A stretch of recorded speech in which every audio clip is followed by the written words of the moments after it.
You're listening to The Zone, ESPN Radio, 1600 AM, Cedar Rapids. We now leave our network programming to bring you the following special sports presentation. Let the good times roll with the fun of Kernel Baseball in The Zone. Bring your family, bring your friends. This is where the fun never ends. Everybody knows when you're at the game. The good times roll. Hey, Kernel, let the good times roll. Cedar and the crew, let the good times roll. With the South Slope Communications Triple Play Show, here's the voice of the Kernels, John Rogers. Sunday afternoon greetings, Kernel fans. What a marvelous day we have for baseball. 77 degrees our temperature, beautiful marble blue skies, sunshine, quite a contrast from the trials and tribulations of last evening. We have over 3 hours of rain delay. The game itself only took an hour and 58 minutes, and the Kernels conquered the West Michigan Whitecaps for the third straight time in this series. The third straight win by the Kernels matches their longest winning streak of the season. This will be our regular season finale with West Michigan. We split 4 games with the Tiger minor leaguers last month in Grand Rapids, Michigan, and have won by scores of 3-0, 6-4, and 4-1 in this series. We'll talk about last night's heroic efforts by Kernel groundskeeper Jesse Rader and his father, general manager Jack Rader. They were the two men that spearheaded a remarkable effort that allowed us to play last night's ball game. Back with Jack Rader and his son Jesse Rader next on the South Slope Communications Triple Play Show here in the Zone. A triple play, a rarity on the diamond, but produced successfully every day at South Slope Communications in North Liberty. The South Slope Communications Triple Play consists of voice, video, and data communications for your home or business. Achieve your communications triple play with South Slope Communications. South Slope is committed to providing the latest communications technology to their members while continuing to give service second to none. South Slope can provide your home or business with just about everything that connects you to information. Digital wireless phones, long-distance plans, data home and business wiring, video conferencing, dial-up and high-speed internet service, fiber optic installation and termination, and coming soon to all local servicing areas, digital video TV service. South Slope also rents out a beautiful community center event room in their magnificent new building in North Liberty. When you need anything in the communications field, select South Slope Communications. Visit them at southslope.com. What a wonderful Sunday afternoon we have to finish our 4-game series with the West Michigan Whitecaps. And one of the reasons this is a series finale and not a doubleheader are the great work that Jesse Rader, the Kernel grounds crew keeper, did, and his father, Jack Rader, the general manager. Guys, I want to say, having been in this league 10 years, that we would be one of the only franchises to get that ball game in last night, and we did it because of your leadership and diligence. Jack, let's start with you. Before a pitch is thrown, the game is in your hands. Yeah, John, as you mentioned before, any pitch is thrown, it is the general manager's decision whether or not to play the game. And then once the game starts, it then goes over to the umpires, and it's their call from that point in time on as to whether the game continues or not. Now, we did start the game about an hour and a half behind the scheduled 5 o'clock start. Jesse Rader, did you have an inkling that we'd get about an inning and a half into the game and then the possibility of lightning and heavy thunderstorms? Yeah, I did have a little bit of feeling that would happen because I looked at the radar, and just past Waterloo we had one more cell coming down, but I didn't exactly know how it was going to develop, and unfortunately it turned out bad. Once the umpiring crew gets the game started and it's in their hands, how do they keep you, Jack and Jesse, alert that at any time the tarp might have to be put on? Because that was another amazing part about last night's progression, is that whenever the tarp needed to be put on, there were you two guys plus 12 able-bodied helpers. How is that coordinated? Well, I'd have to say that Jesse and his crew did a fantastic job yesterday, not only during the game, but actually prior to the game. The tarp went on at the right time yesterday afternoon, even though we had to cancel some work for both the Kernels and the Whitecaps. And you hate to do that, but it was a good call on his part to put the tarp on. And then I think it was even a better call the way they handled it during the game, going out there and talking with the umpires between innings and sort of alerting them to the fact that there was a pretty big cell and it was heading this way. And then I have to give the umpires some credit, too. They pulled the ball club, both teams, off the field, and it wasn't raining. And, that's a tough thing to do, but they did the right thing because, A, Jesse had notified them that rain was coming, and B, the lightning is pretty dangerous, and they need to get the kids off the field in that case. Yeah, the timing could not have been better. Jesse Rader, getting that tarp on and off the field when it's wet, damp, soaked is no easy task. How do you coordinate it? Well, John, you just have to let people know where they have to be on the tarp, which way we're going, where you want the water to dump off the tarp. Into the grass is very important so it doesn't get on the clay and make the conditions any worse for everybody. And you have to tell them how to fold it up when you get back on the field, which way to angle it, when to stop, and the final part is when you roll it up, it has to be rolled up the best you can get it so it don't get stuck the next time you bring it out. That's the key, Jesse, because you don't know how many more times. Last night it was 2, 3, 4 times. You can't just sloppily push that thing into its mooring, or you're going to have a heck of a time getting it out if you need it again. Yeah, that's right. The better you can get that tarp rolled up, the easier it is to roll it out and get it on the field, and it just makes it easier for everyone. Jack Rader, the lightnings and thunderstorms ended, and another classy move that the Kernels made is you informed our public address announcer Dale Brote and Andy Pantini. You kept the crowd fully informed about what timetable you thought we might have. That's a courtesy that fans really, really appreciate. Well, I think you need to do that, John, because they're sitting here not knowing if we're ever going to play again. And quite frankly, we didn't know, but we tried to update them the best we could, and the best to our knowledge. I looked at the radar, Jesse looked at it, the umpires looked at it, and it really looked like once that last cell got through here, we were going to be good for the rest of the night. So that's what we were hanging on for. Something could have developed behind it. It didn't. We were fortunate, but again, I think the communication between Jesse and the umpires last night was outstanding, and that probably saved the game. It did indeed. We have a wonderful Sunday afternoon, but last night was tumultuous, unpredictable, over 3 hours of rain delay. The game itself took under 2 hours, and the reason it was played was because of Jack Rader and Jesse Rader.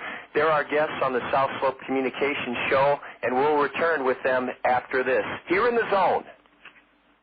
A triple play, a rarity on the diamond, but produced successfully every day at South Slope Communications in North Liberty.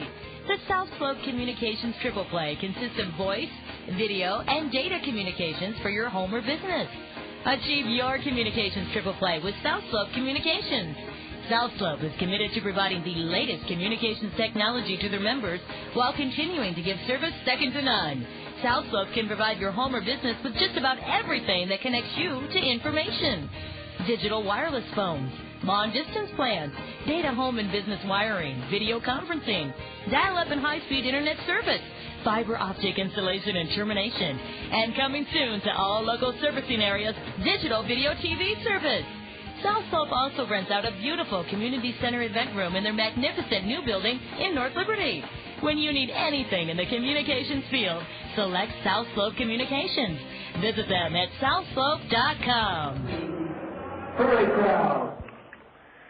On this Sunday, as we wrap up a 4-game series with the Whitecaps, the Kernels with the win could sweep West Michigan. We're reliving the tumultuous and unpredictable times of last night. Over 3 hours of rain delay, the Kernels with General Manager Jack Rader and head groundskeeper Jesse Rader were able to keep everyone informed, happy, and most important, on track to get that ball game in. And Jack, I want to pick things up when the rain finally started to subside. The tarp was still on the field.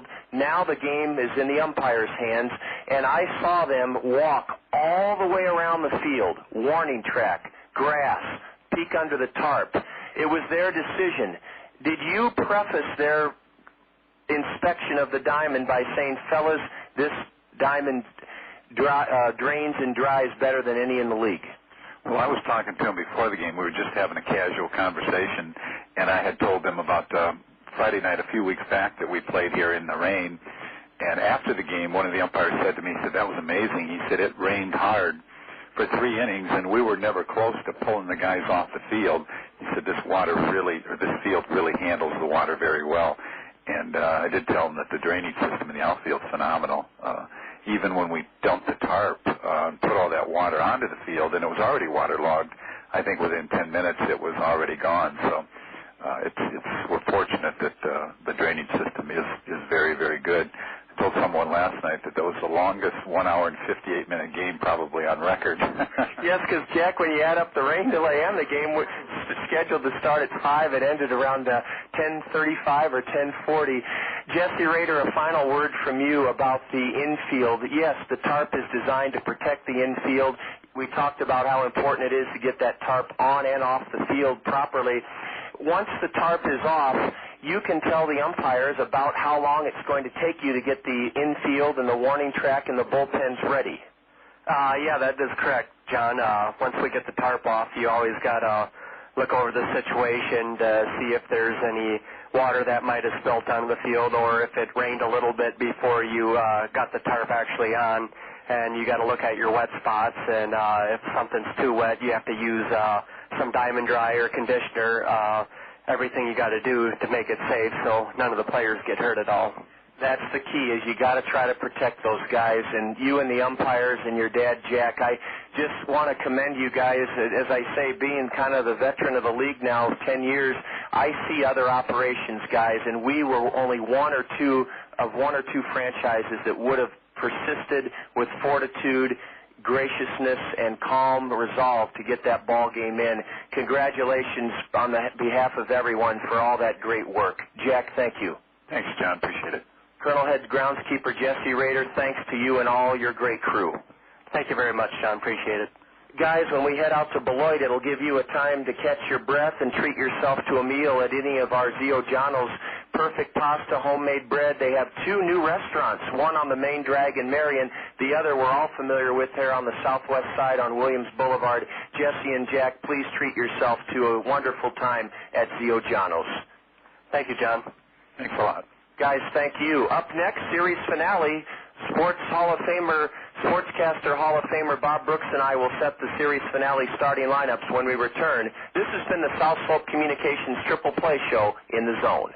I live for you, I feed your cat, I fold your undies at the laundromat, unless you want me to have them dry. I get paid for that. I'll work things out, spend get bad. I'll shave my soul back before I meet your dad. I'll wear a turtleneck too strategically hide my tattoos if I can. I'm quitting the band, 'cause I'm winning your hand. I'm giving you all my time, but this Dr. Pepper is mine. Rich taste, forget it. This Dr. Pepper is mine. One taste and you get it. I'll shop with you, always be true. I'll never share my Dr. Pepper with you. Sorry. This Dr. Pepper is mine. One taste and you get it. So rich. This Dr. Pepper is mine. So refreshing taste, drinking by the case. This Dr. Pepper is mine. It isn't even a word. A combination of persistence and patience paid off last night as we endured over 3 hours of rain delay and lightning delay, and you heard all about it on the South Slope Communications Triple Play Show. The 2 guys that spearheaded last night's remarkable proceedings here that allowed the Kernels and Whitecaps to play Game 3 of a 4-game series visited with us Kernels General Manager Jack Rader and his son, the head groundskeeper Jesse Rader. Today's another story. Perfect day for baseball. A pretty brisk breeze blowing from left to right, but other than that, it's just delightful. 77 degrees, a big crowd on hand here, including over 700 from the Prairie District College community, as well as a wonderful representation from Wright Elementary School. Let's set the starting lineups for the 4th and final game of this 4-game series. A Kernel win would bring us to our longest winning streak of the year. We matched that last night behind Francisco Cordova, 5 innings of shutout relief of starter Fernando Rodriguez. The Kernels beating the Whitecaps for the 3rd time in a row, 4-1. I'll set the lineup for the visiting West Michigan Ball Club, and then Bob Brooks will have the Allen Motor Company Kernel starting lineup. For the visitors, they're skippered by Matt Walbeck. He's in his second year at the helm with West Michigan. They're the Class A Midwest League affiliate of the Detroit Tigers. Their record stands at 19-23. They're tied for 5th place in the 6-team Eastern Division first half standings, 5 games back of front-running South Bend. A little switch hitter out of Princeton University, Ivy League educated Steve Young will lead it off at second base. Batting second for the Whitecaps is Brooks Colvin, the shortstop. He didn't play last night. Neither did Jeff Frazier, who's in left field, and Frazier will bat third. He was a big home run king at Rutgers University. Batting cleanup at third base for the visiting West Michigan ball club, Wilkin Ramirez. Out of the University of Missouri, Jody Roten will be at first base and bat fifth. Hitting sixth, Brent Dlugach, the designated hitter, Dlugach. In right field is Matt Parrish. He'll bat seventh. He's the son of former Detroit Tiger great catcher Lance Parrish. Hitting eighth for West Michigan, the center fielder Justin Justice, and batting ninth, the catcher Dusty Ryan. This offense, the Whitecaps in 7 games against the Kernels are hitting a lowly .213. That's how good the Kernel pitching has been against West Michigan. The Kernels have won 5 of 7 from the Whitecaps, and they're only hitting .213 as a team against our staff. On the hill is a 19-year-old right-hander out of Owasso High School in Oklahoma, only 19 years old, and it's Dallas Traherne. Traherne is 1-4 on the year, but don't let that record fool you. In 8 starts, his ERA is under 3, 2.91. Dallas Traherne 1-4, and he pitched very well against the Kernels on April 18th in Grand Rapids.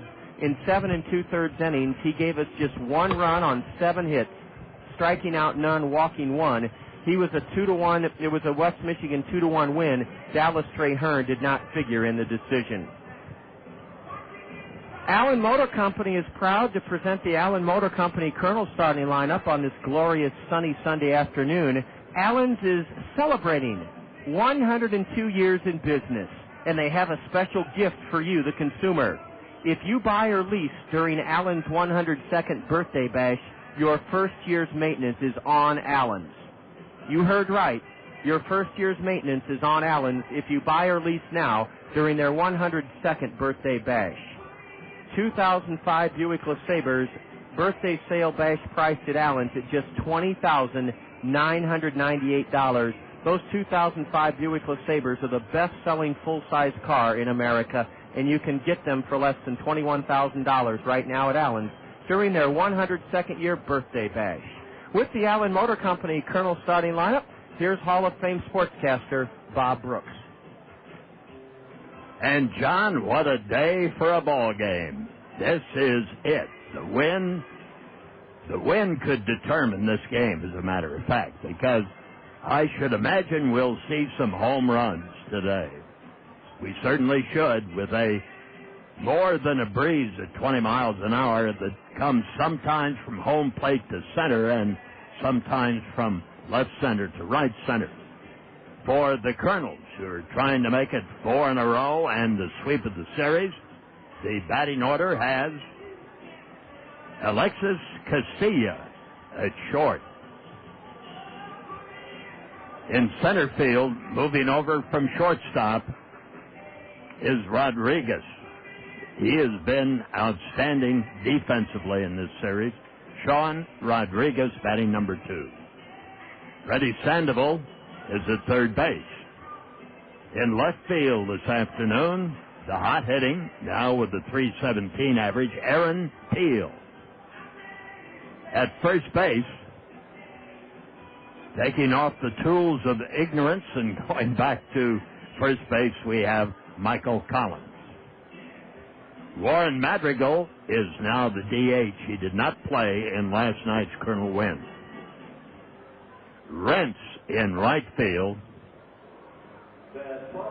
and that would be his second straight game out in right field. Jordan Rentz out of Broken Arrow, Oklahoma.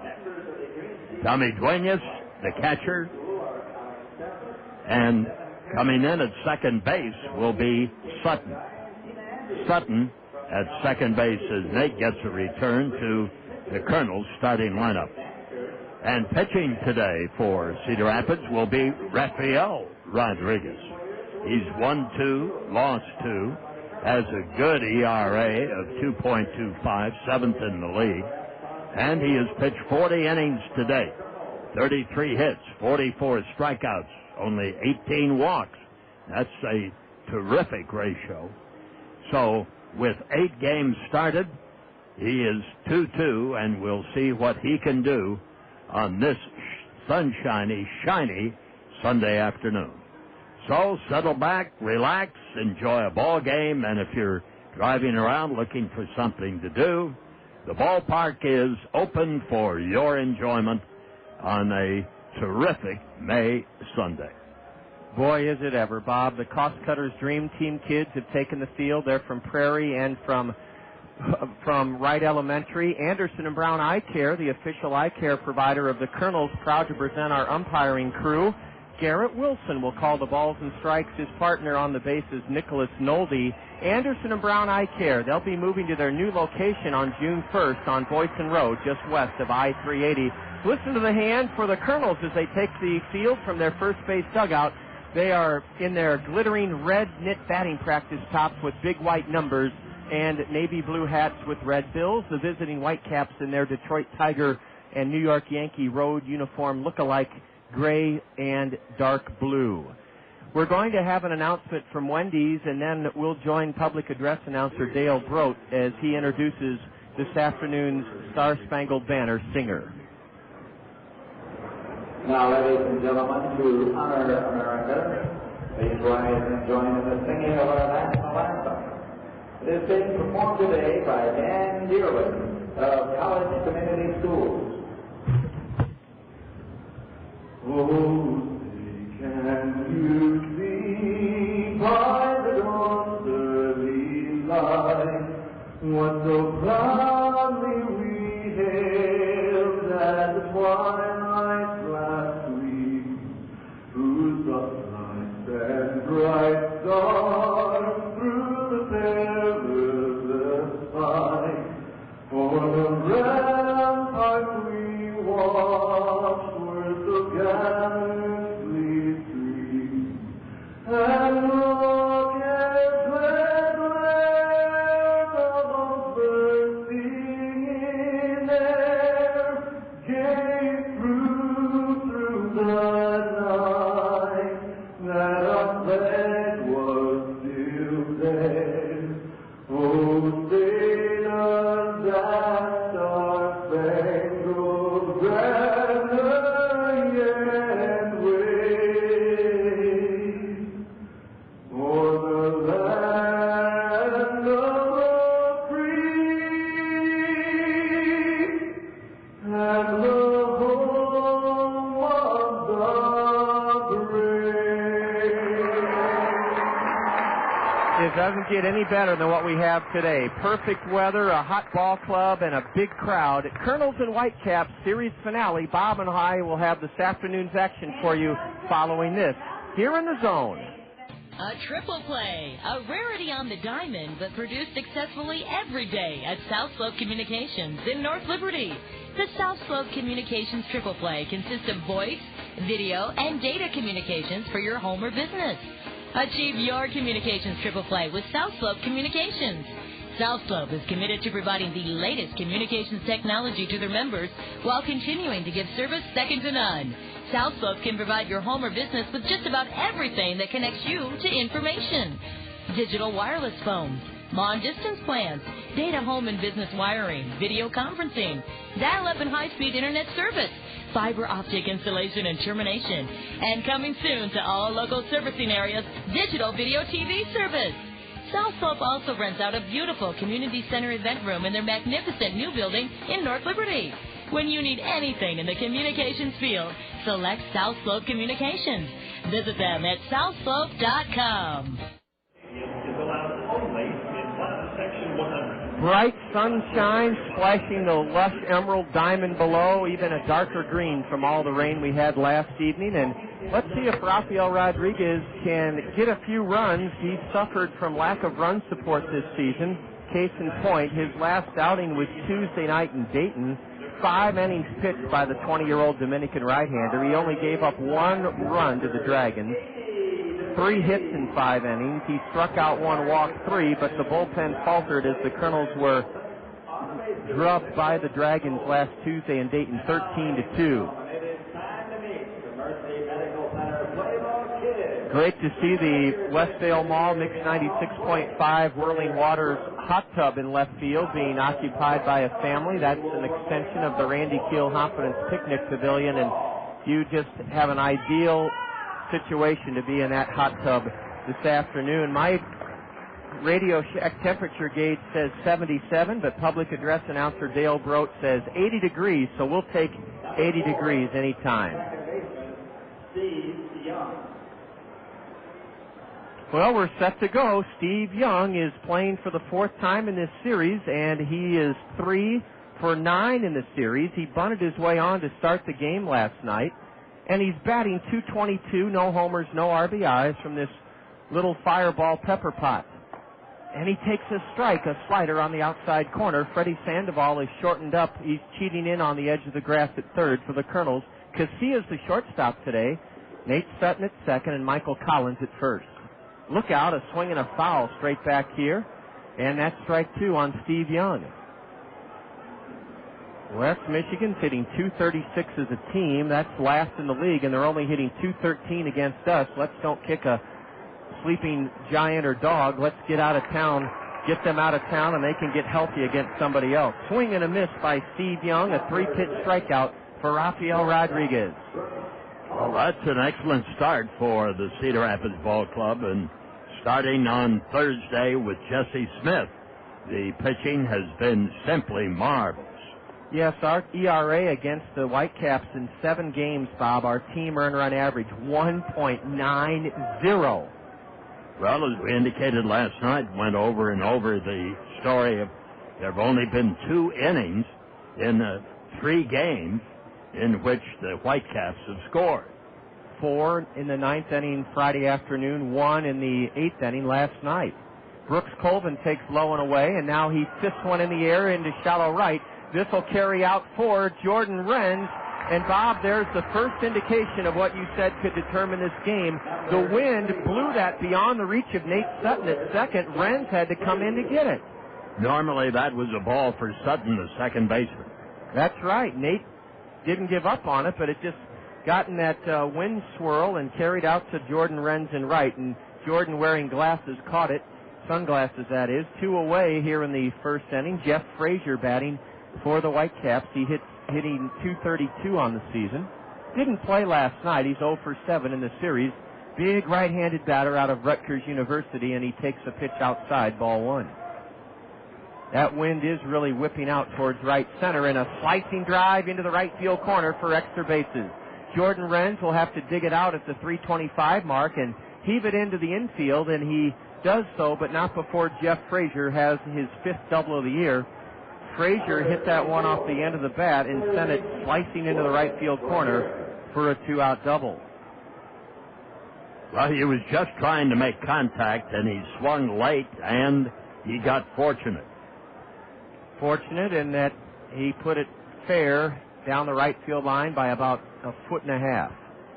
Wilkin Ramirez will now stand in, but out to the mound goes Tommy Duenas. Tommy, in chapel service about an hour ago, thanked us for acknowledging his fiance's accomplishment. Natalie graduated from law school down in Miami yesterday. Wilkin Ramirez using a very bright white ash bat, swing and a miss. Man, there's no pine tar on that bat. It's as white as can be. Looks like a bat that's used in college and high school ball. Aluminum. Boy, that thing is almost, you're right, Bob, shiny. Wilkin hitting .282. Bats from a deep crouch. Right-handed batter, leads the Whitecaps with 22 runs driven in. And he looks off stride as Rafael Rodriguez uses his bread and butter pitch, a slider, a swing and a miss by Wilkin. Tied him up that time. I doubt if he'll see anything straight unless it's right in on his hands from Rodriguez. Runner at second, Frazier, 2 out. Top of the first inning, and there's that slider again, low and away. Wilkin was ready for it and laid off. Ramirez led off the 6th inning last night with a single to right. It came on an 0-2 pitch. It was his only hit He is 2 for 12 in the series, Wilkin Ramirez. Rodriguez set at the letters, checks the runner at second, and delivers a swing and a miss on a pitch in the dirt, low and away. He guessed at it and guessed wrong. Rafael Rodriguez pitches around a 2-out opposite field double and holds the Whitecaps at bay in the top of the first inning. After 1/2 inning on this magnificent sunny Sunday afternoon, West Michigan nothing, Kernels coming up. You're enjoying Kernel baseball here in the zone. Mom! Dad! I got in! Oh, that's wonderful, honey. Oh, my little girl's going to my alma mater. No, Dad. Harvard! Harvard. Dad? Got unexpected tuition payments? Call your guarantee banker. Dad, Bill just hit a home run right through the neighbor's window. The Murphy's window? No, the Wilsons. Oh, the big window. Need a loan? Talk to your guarantee banker for a loan that's right for your kind of life. Dad, there was this red light thingy in your car that said to check the engine. So I did, and it was still there. But, then it started making these gross noises and stuff. And then some really cute guy who stopped to help me said that the engine was, frozen. Yeah, that's possible in the summer. Need a car loan? Talk to your guarantee banker for a loan that's right for your kind of life. Guarantee Bank. For your kind of life. Member FDIC. When we met, it's forget we would never forget the Ojanos. Now it's where mi amore and I dine in. We carry out the lunch and the dinner all the time for lasagna, ravioli, mandacati, cannelloni, tortellini, or try their delicious salads and sub sandwiches too. The Ojanos is the hometown taste of Italy. For your next meal with friends and a family, remember the Ojanos with 5 convenient locations for the pasta that makes you sing.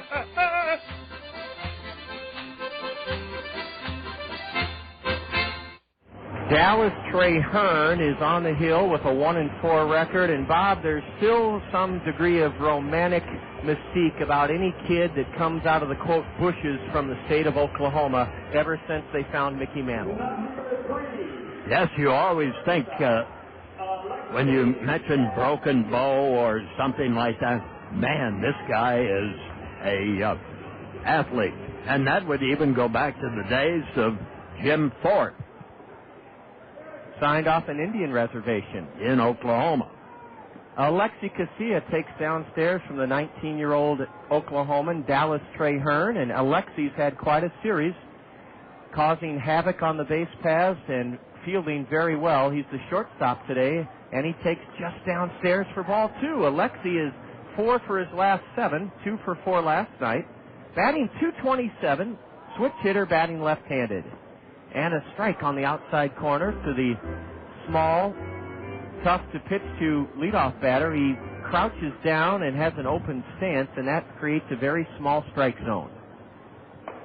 Strike 2 on the outside corner, and now the third baseman, Wilkin Ramirez, will retreat to his normal depth at third base, thinking it's unlikely AlexI will try to bunt his way on a 2-2 count. He swings and misses at a good off-speed pitch, and AlexI Casilla, who got ahead 2-0, winds up fanning for the first out of the Kernel first inning. You get into developmental baseball over the first 2 batters in the Cedar Rapids Kernel order. Casilla was outstanding at second base last night, and the double play with Rodriguez was as well executed as you would want. Now, Casilla, instead of being at second, is at short, and this batter, Rodriguez, who was at short, is in center field. That's versatility for you. Sean takes a pitch over, but low, ball 1. He's batting .259. Ball 2 juts down and in. Rodriguez is 7 for his last 14. He doubled and scored the game's first run last night in the 6th inning, Sean Rodriguez. The 1-1. Bounced over the mound, a tough play at short made by Brooks Colvin. He throws in time. And Bob, yet another Baltimore chop. I don't know how Brooks Colvin, near second base, fielded such a tough short hop, but he did, and he got Rodriguez by a whisker. That is as tough a hop as you have to handle at any level of baseball. And he handled it cleanly. Give him credit. That's Brooks Colvin making an outstanding play on a bouncer high up the middle over the mound. Now Freddy Sandoval tries to spun his way on, and he bunts it just to the left of home plate. Freddy was sprinting up the first baseline, and it took a while for him to realize that he could stop his sprint because the bunt was foul, strike one. Freddy singled in a run and scored in the Kernel 2-run sixth inning last night, and then he walked and scored in the eighth. He was 1 for 3. He's standing in with the bases empty, 2 gone. Here in the bottom of the first, no score, and Dallas Traherne delivers high, ball 1 to Freddy Sandoval. Kernel leader with 22 runs driven in and in doubles with 11. Freddy's a switch hitter batting left. And he chops one foul over the head of the on-deck hitter. That is Aaron Teal. Hey, our Cub fan is down there that's Ann Hearn. I'm sorry, Ann Hearn wearing a blue cap along with her husband Eric. They're both tuned in this afternoon, and great to have them down in their season tickets right next to the Kernel dugout. Our Cub fan is here. We're saying hello to our Cub fan. There she is, and we'll have a fun story for her later when Julia Jansen joins Bob.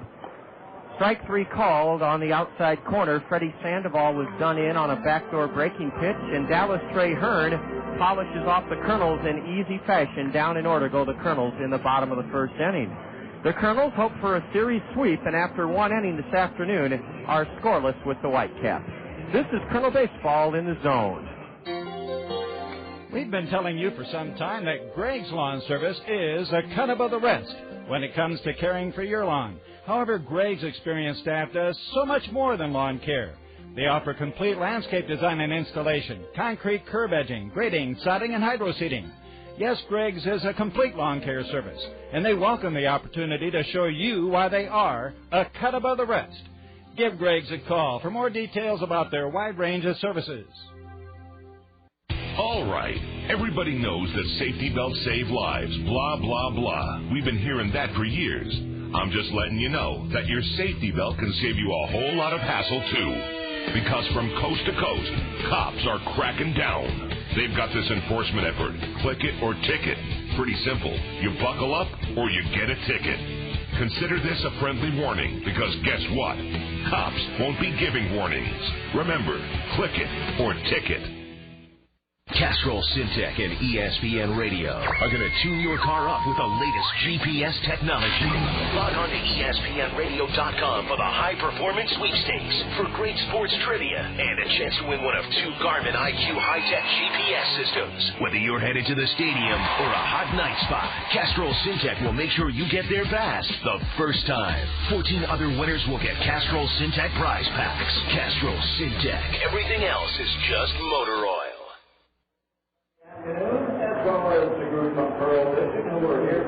On this beautiful Sunday, we go to the second inning, no score. Kernel right-hander Rafael Rodriguez pitched against these Whitecaps at Fifth Third Ballpark in Grand Rapids back on April 15th. It was a no decision in a Kernel 6-2 win. In 4 innings, Rafi gave these Whitecaps just 1 run on 4 hits. That was a month and a week, so it was 5 weeks ago. Slapping the first pitch foul to the backstop is Jody Roten, a big left-handed batter with a .214 average.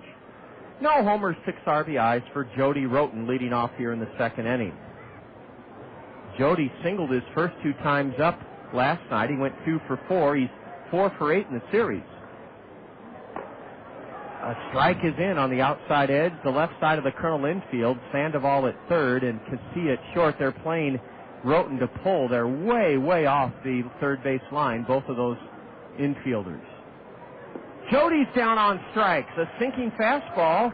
Looked like the bottom fell out of it, and that's 3 strikeouts in the early going for Rafael Rodriguez. The early going looks like what has gone on the last 3 games. Dominant pitching by both teams early on. Brent Dlugach. He's from the University of Memphis, a right-handed batter with a .287 average.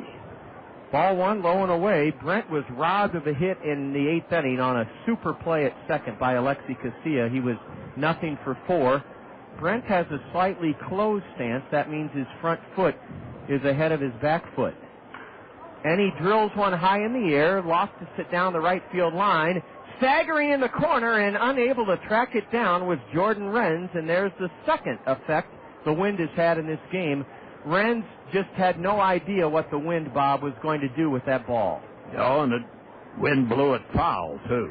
Foul, and Jordan in the corner. First he came in, then he went back, and then he kind of took a zigzag path into the corner, and the ball dropped for a long strike one. That wind is something, especially if you're on the right side of the infield or in right field like Jordan Renz is. The next pitch is a swing and a miss by Brent Dlugach, strike two. I would suggest that listening to your lineup day after day here and listening to you broadcast the game, this Whitecaps team must be the best educated team in major or minor league baseball. I'd have to agree, Bob. The Tigers draft a lot of guys out of college, and two of them, last night's starter Matt Ryder, who could only go an inning, from Johns Hopkins, and Steve Young from Princeton. This fella's from the University of Memphis, Dlugach. He breaks his bat and pops one in the air behind the mound. This will not tough be an easy play.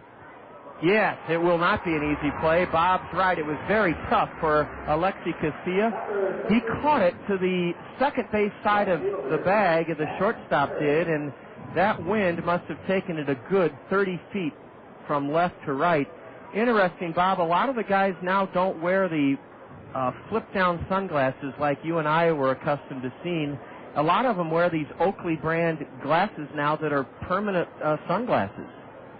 I think Bobby Bonilla started that trend about 10 years ago. Swing and a miss by Matt Parrish, strike one. Two gone, top of the second, no score. Baseball took it, too, from pro golfers who wear those kind of sunglasses. I'll never forget David Duval. Here's a high fly ball, another tough chance for Jordan Renz. This one's fair, now it's foul, and Jordan Renz couldn't catch that one either. Oh, boy, he is really having problems in that right field corner, gauging that wind. Poor Jordan is going to have to call timeout and bring out Colonel batting coach Justin Bachman and say, Bach, would you stand on the third base line and hit me 10 fungos? I can't gauge this wind. Well, you can't do that in baseball. No, it's too late for that. Yeah. You got to take care of that preparation before the game, and poor Jordan has dropped his second foul. Neither of them have been easy chances, so neither of them have been errors on Renz. The 0-2 to Matt Parrish is a slider high. Parrish is from Biola University. That's a Christian school in California, and it's the same school that former Cardinal great pitcher Todd Worrell went to, Biola University. Parrish did not get his father's build. No, he's very stout and short. Ooh, they say he went around on a slider. Matt looks up to the heavens as if to say to the base umpire, Nicholas Nolde, you blew that one, or you got to be kidding. It's strikeout number 4 for Rafael Rodriguez. Apparently Matt Parrish trying to check his swing and broke his wrist and went around. Yet another 1-2-3 inning for a Colonel pitcher. Rafael Rodriguez has retired the side in order for the second straight time, and after an inning and a half here at the ballpark, it's the Kernels nothing, the Whitecaps nothing. You're enjoying Colonel baseball in the zone. All right. Everybody knows that safety belts save lives. Blah, blah, blah. We've been hearing that for years. I'm just letting you know that your safety belt can save you a whole lot of hassle, too. Because from coast to coast, cops are cracking down. They've got this enforcement effort. Click it or ticket. Pretty simple. You buckle up or you get a ticket. Consider this a friendly warning, because guess what? Cops won't be giving warnings. Remember, click it or ticket. Castrol Syntec and ESPN Radio are going to tune your car up with the latest GPS technology. Log on to ESPNradio.com for the high-performance sweepstakes for great sports trivia and a chance to win one of 2 Garmin IQ high-tech GPS systems. Whether you're headed to the stadium or a hot night spot, Castrol Syntec will make sure you get there fast the first time. 14 other winners will get Castrol Syntec prize packs. Castrol Syntec. Everything else is just motor oil. Kelly's Auto Center in Iowa City is the home of the nationwide 6-month, 6,000-mile warranty. Whether it's across town or across the country, you'll drive with confidence in a Kelly's car. Each of Kelly's vehicles receives a strict 110-point safety inspection to make sure you receive the quality used vehicle you've come to expect from us. A qualified mechanic checks each car, truck, and van bumper to bumper. For peace of mind on your next vehicle purchase, stop by and see Brett or Tim at Kelly's Auto Center at 510 South Riverside Drive in Iowa City. Dallas Traherne, a 19-year-old right-hander in his second year of pro ball out of Oklahoma, has gone through the Kernels in order in the first inning, and he'll face the hottest Kernel hitter, Aaron Peel, standing in at 317. And when you're hot like Aaron is, you swing early and often, and he fouls one away behind the plate, strike one. Yes, when you're hot, you're hot. And Aaron Peel, 10 hits in his last 15 at-bats, 7 runs driven in. That's over 4 games. He's tied up on a pitch in on his hand, swings and misses, strike two. And during that hot streak, Peel has lifted his average to the team-high 317, 4 homers, and 18 runs driven in. Look out, an 0-2 pitch hit him in the small of the back, and that usually results in disaster if you're the opposition. I don't know how many times, Bob, but when I see a guy hit on an 0-2 pitch, a big inning is the result. It's the same as giving up a walk to the leadoff man. Let's see if the Kernels can capitalize. What a solid season this hitter, Michael Collins, has had. He's played in half the Kernel games, 21 of 42, and he's batting .257. There goes Peel, and a base hit into left, a ground ball single. Peel will get on his horse, and he'll stride into third, sliding safely. Beautiful hit-and-run single by Michael Collins sends Aaron Peel into third. First and third, nobody out for the Kernels in the bottom of the second inning. Perfectly executed hit and run.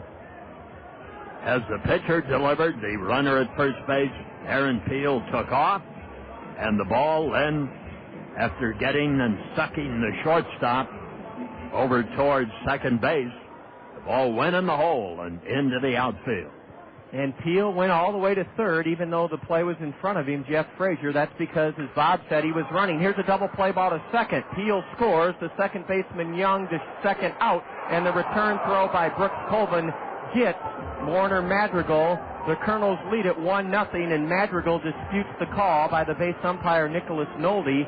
He will not be credited with an RBI as he hits into his third double play of this series, but the Kernels lead it 1-0. And Bobby Magallanes is incensed over that call because the relay was kind of nonchalanted over the first base. By Brooks Colvin. They got the double play, and Bobby is arguing, as Bob said, he's all over Nicholas Nolde. They met behind the mound, and Bobby gave Nicholas a piece of his mind, and that takes the Kernels out of the possibility of a big inning, but they do score on the double play wrapped into by Madrigal. Poor Warner just can't get down that line in good shape, and that's the third double play he's hit into.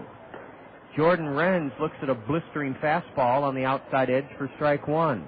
1-0 Kernels. Renz batting with 2 away, and the base is empty. Bob, I honestly couldn't tell if Madrigal was out or safe. What did you think? Well, it was a bang-bang play. The thing I didn't like from Grand Rapids, Michigan, and West Michigan was the fact that they nonchalanted the throw. I would have called him safe off that. Yeah, just off the fact that they did nonchalant it from Brooks Colvin to Jody Roten. Well, Dallas Traherne just got away with a pitch, a hanging curveball right in the wheelhouse of Renz. Jordan fouled it straight back. He's still in the hole, 0-2. Renz had a big sacrifice fly for the Kernels last night in the 2-run 8th inning, driving in his 14th run of the season. He's down on strikes on a changeup. The Kernels strike for 1 run. They had runners at first and third, nobody out, get 1 run on 1 hit. There were no West Michigan errors. The Kernels leave. The base is empty. We go to the top of the third, and the Kernels lead it over the Whitecaps 1-0. This is Kernel Baseball in the zone. Do dragonflies really breathe fire? Maybe we can't answer a thought-provoking question like that. But Phil Andrews, your Pekin insurance professional at Weidenhammer Andrews Agency, can answer all your insurance questions. Phil Andrews is an insurance expert, and he can help you with all kinds of protection: auto, home, life, health, and business.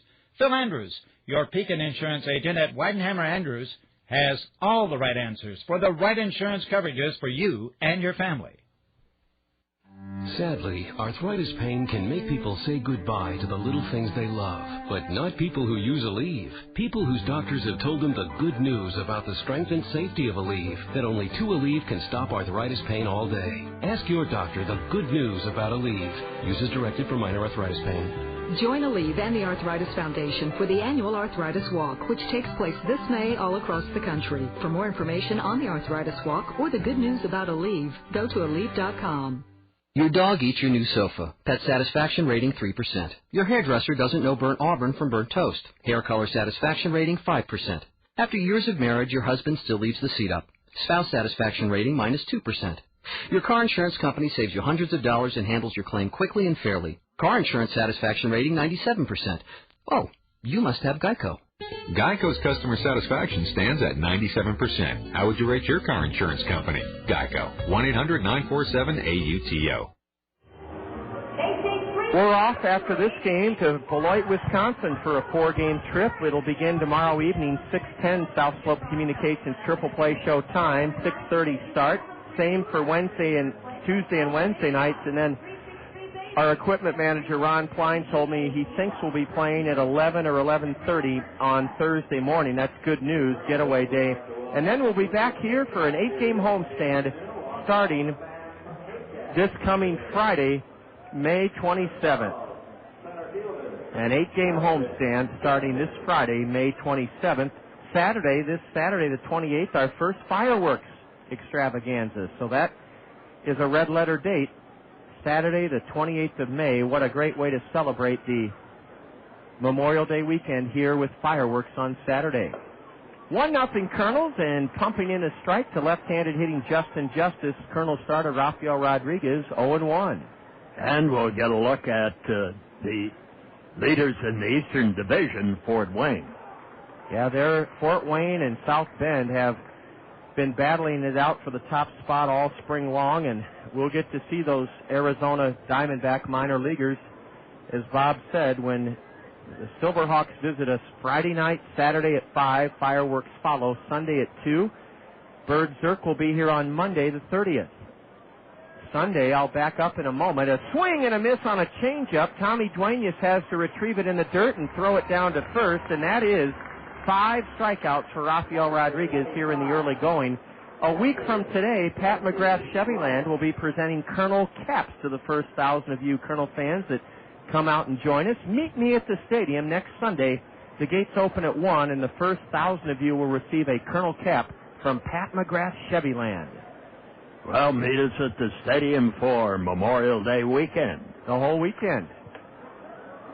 Looping one foul off to the right is Dusty Ryan. Dusty is hitting only .085 in 27 games. No homers, 3 RBIs. His forte is defense. He showed us something last night, throwing out several Kernel would-be base stealers. He strokes one deep into right center. Nobody's going to get it. It's off the base of the wall, and the .085 hitter, Dusty Ryan, is at second as a tying run as he sliced one into the right field alley between Rodriguez and Renz, and he has the second double of the day for the Whitecaps. And that's only the third double he's had this year. Boy, oh boy. He really crushed that pitch from Rafael Rodriguez, and the wind helped it too. Yeah, it just kept blowing it away from Rodriguez in center. Sean could not get there, and it wound up hitting at the base of the wall between the 390 and 403 signs out there in right center.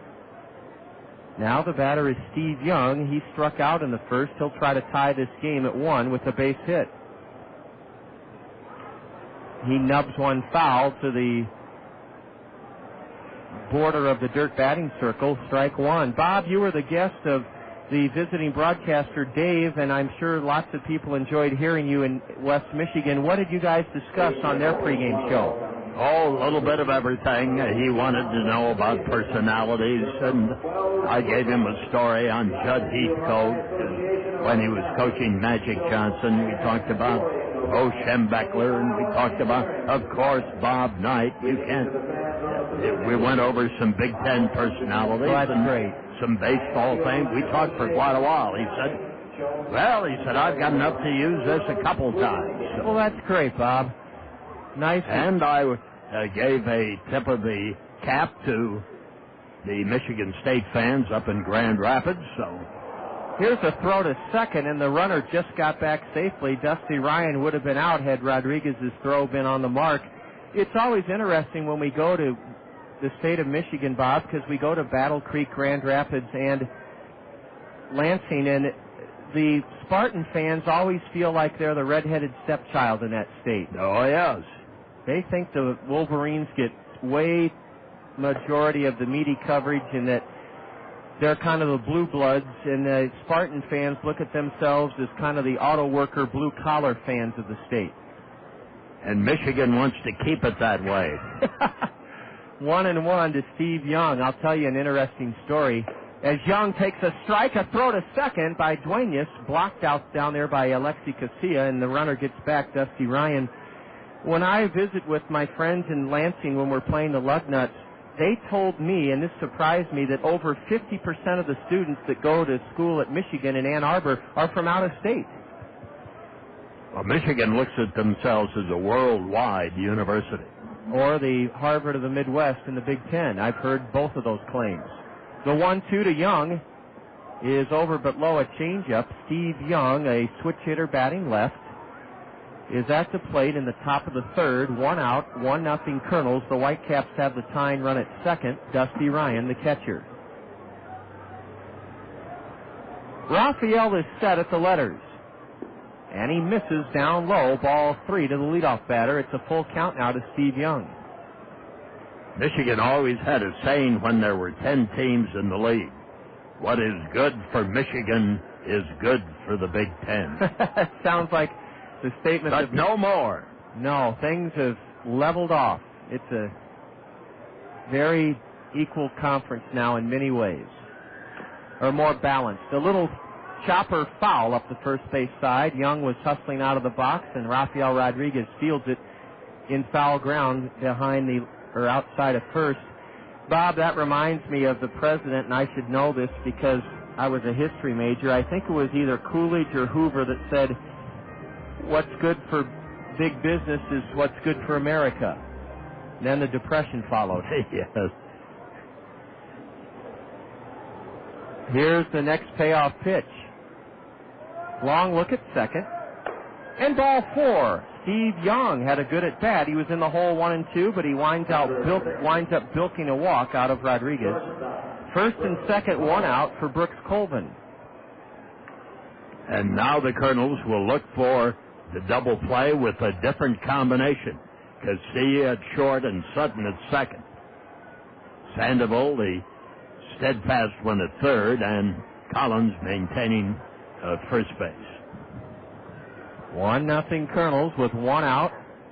As Bob said, the Kernels would sure like a double play. A slider stays inside to Brooks Colvin out of Southwest Missouri State. That's the school that produced our closer last year, Bob Zimmerman. Bob, as Bob Brooks told you yesterday, 1-4 at Rancho Cucamonga with 6 saves, but an ERA of over 4. Colvin takes high, ball 2. Rafael Rodriguez is slipped a notch in his command. I don't know if that wind has anything to do with it or not. A lot of theories on pitching, whether you pitch better into the wind or with the wind. Some, there would be a split vote on that. Yeah. The 2-0. A strike at the knees. Colvin was taking all the way. Brooks is a .257 batter on the season. A couple of homers, 10 RBIs. He steps out and takes a look at the signs being flashed by his skipper, former big league catcher Matt Walbeck. Colvin, with an open stance, lifts his front heel off the ground and waits. The runners go! And a pitch fouled into the screen. Well, Matt Walbeck had his runners in motion. He knows his club has struggled to score runs in this series, so he turned them loose. That's a little bit different than the strategies used in the first 3 games. Yeah, where he played more station to station. Well, the count's even on Brooks Colvin, 2-2. I wouldn't be surprised if the runners are going again on this count. These Whitecap road uniforms look like the Detroit Tiger road uniforms, their parent club, and like the Yankee road uniforms. Colvin fights off a good pitch in on his hands, and he fouls it into the screen. Rafael Rodriguez trying to keep the Kernels ahead in this game in the top of the third inning, 1-0. Rafael's ERA is the 7th lowest in the league at 2.25. From the stretch, the Kernel right-hander checks the runner Ryan at second and whirls and looks him back to the bag. Boy, those people out in the Papa John's Plaza today, are they soaking in the rays? That's got to be therapeutic for you. Squibber foul, and Colvin again spoiled a very good 2-2 pitch from Rodriguez. And just spoiled it. Just got a piece of it. Yes, and the kids are down frolicking in the grassy area down the left field line. And oh, they have fun out there. Here's the next 2-2 delivery. The batter went around. He tried to hold up, but he broke his wrist. A half swing, a big strikeout for Rafael Rodriguez. His 6th strikeout in just 2 2/3 innings. Now let's see if the Kernels can get Jeff Frazier to keep the lead 1-0. Frazier doubled down into the right field corner his first time up. He's a tall right-handed batter with pretty good power. 3 homers, 15 RBIs. Did he check up on a slider? Yes, says the base umpire, nestled between the mound and shortstop, Nicholas Nolde. That's an area with a right-handed batter up there. You have to have fast feet as a base umpire. Oh, yes, because they'll hit those drives through the box or at shortstop, and you better move earlier in this series. Here's a bouncer to second. We should be out of the inning. Nate Sutton gloves it, and on to first. Rafael Rodriguez pitches around a 1-out double and a 1-out walk and gets Jeff Frazier to bounce out to second. No runs in the third for the Whitecaps on 1 hit, a walk. There were no Kernel errors. West Michigan leaves a pair, their first 2 stranded today. The Kernels come to bat in the lower half of the third, holding a 1-0 edge over West Michigan. You're tuned to Kernel Baseball here in the Zone. What should you do with your glass bottles and jars once they're empty? Recycle them, of course. After rinsing the containers out, put the lids in your blue recycling box. Then separate your clear glass from your colored glass and place them in a separate plastic container. Set your glass beside your blue recycling box for curbside collection. City crews will empty the containers and leave your buckets at the curb. Remember to help the earth by putting glass in the recycling and not in the garbage. Hey, Phil. It's Pam. We were supposed to meet 2 hours ago. Phil, Allison, you better not be out with another girl again. Phil, 给我打电话好不好? Bye-bye. Hi, Phil. Mrs. Preston from up the street. Do you like fresh lemonade? Introducing new Tag Body Spray for Guys, uniquely designed to attract the ladies. Consider yourself warned. Oust Fan presents a message from your dog. Hey, man, it's me, your dog. Got any more of those crusty bones? I've earned it, because I'm a good boy. Sure, sometimes I stink up the house, but you know what? It's nothing that the Oust Fan can't handle. It is the first fan to continuously eliminate bad odors in the air. It even eliminates odors from odor-causing bacteria like, gee, I don't know, cat smells. Oh, the cat said he's getting a neuter, so if he gets one, I get one too, right? Get odors out with Oust Fan. S.C. Johnson, a family company. Fast-moving game, as all of them have been in this series. Due to the good pitching by both ball clubs, the Kernels have outscored West Michigan in taking the first 3 of this series 13-5. The Kernels have whipped the Whitecaps 5 out of 7 times. This will be our last meeting with the Detroit Tiger Farmhands unless we meet them in the finals of the Midwest League playoffs. Well, they had a poor record in the first half a year ago. That is West Michigan, and they came on to become the playoff winners. Yeah, they played well down the stretch and won it all.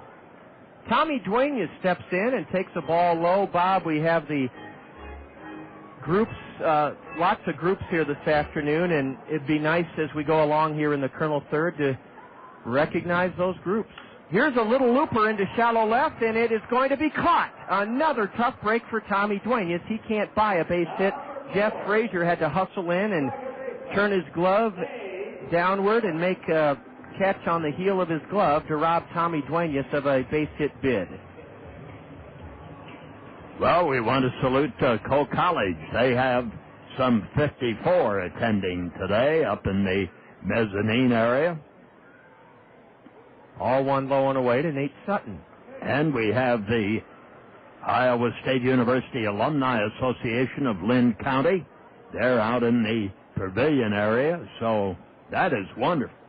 The first part of July, the Cyclone Caravan will be in town for their annual trip. Nate Sutton, the number 9 hitter, golfs one foul outside first. He's in the hole, 0-2.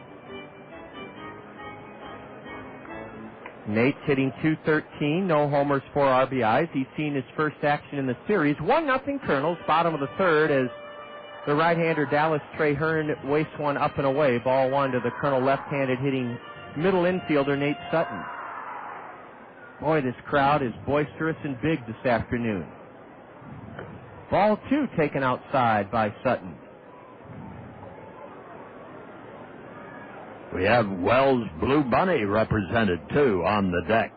The ice cream folks. They can send samples anytime. A ground ball up the middle, backhanded at second by Steve Young. Throw not in time. Nate Sutton legs out an infield single. Once it got by the pitcher, Dallas Traherne, that was really all she wrote, a base hit for Nate Sutton. Bob, I thought Dallas Traherne, the pitcher, could have made that play. He had a shot at it, but didn't come up with it, and the infield for the Caps made a good move on the ball, but at that time it was too late, and Sutton needed an infield hit to help a .213 average, and he got it.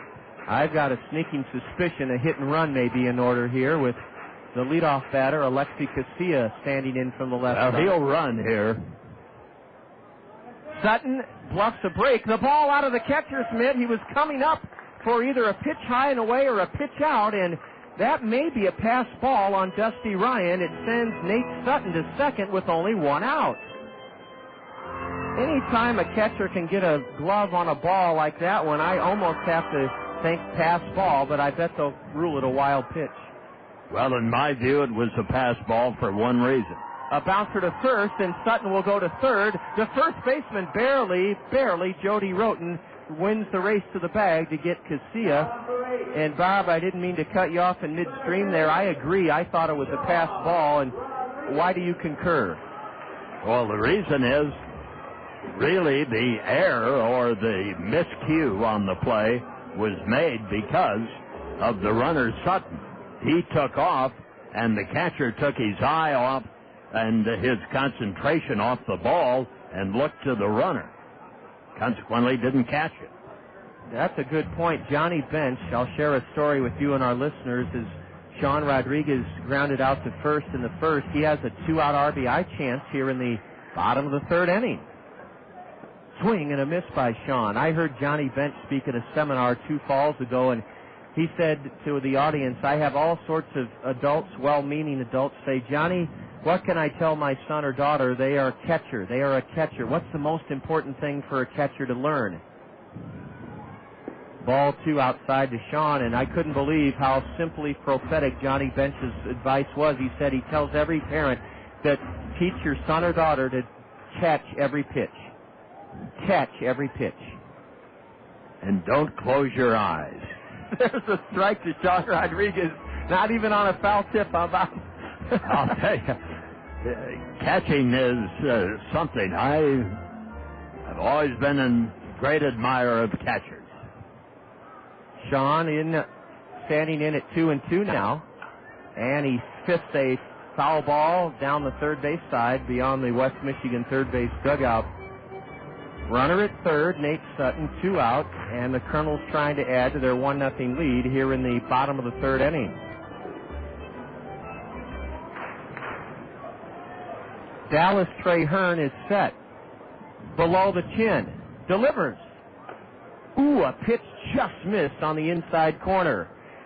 Julia, I'm going to have you take our guest's name down. I checked with several people in the Kernel front office, and I knew we would have guests, and I'm glad we do this afternoon. I just could not get their There's ball 4 up and in. I just could not get their names as I ordinarily try to do because we had 2 schools represented here today, Prairie and Wright Elementary, and Bob is going to be glad to welcome our 2 guests on in the 4th inning. I'm very glad they're here.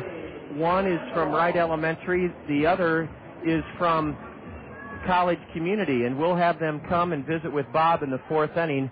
And again, my apologies for not having that welcome sign on the door.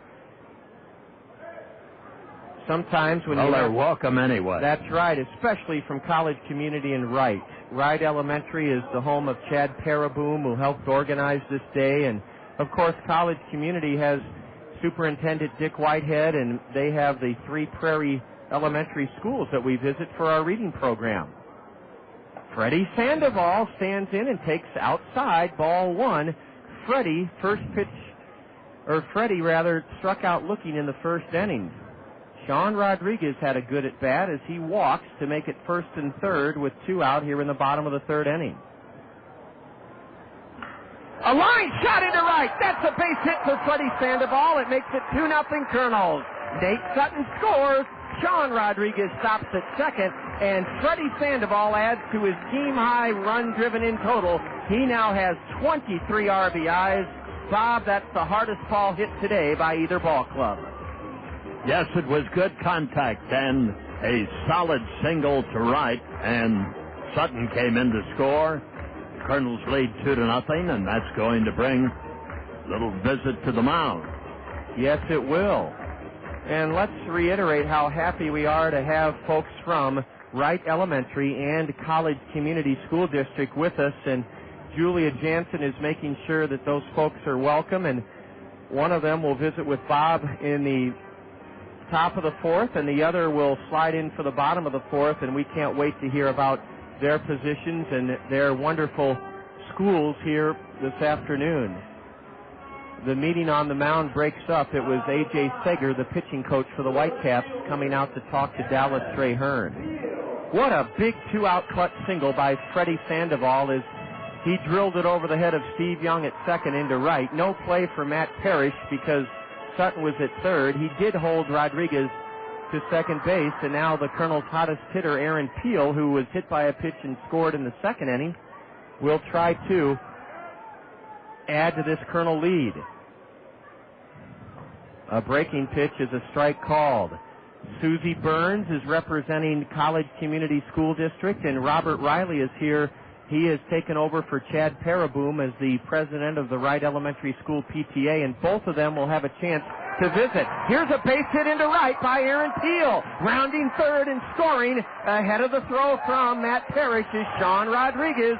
The crowd loves it. It's 3-0 Kernels, and Aaron Peel has now driven in 8 runs in his last 5 games. And Sandoval on the play goes to third. 3-0 Kernels. Another excellent base hit by Aaron Peel.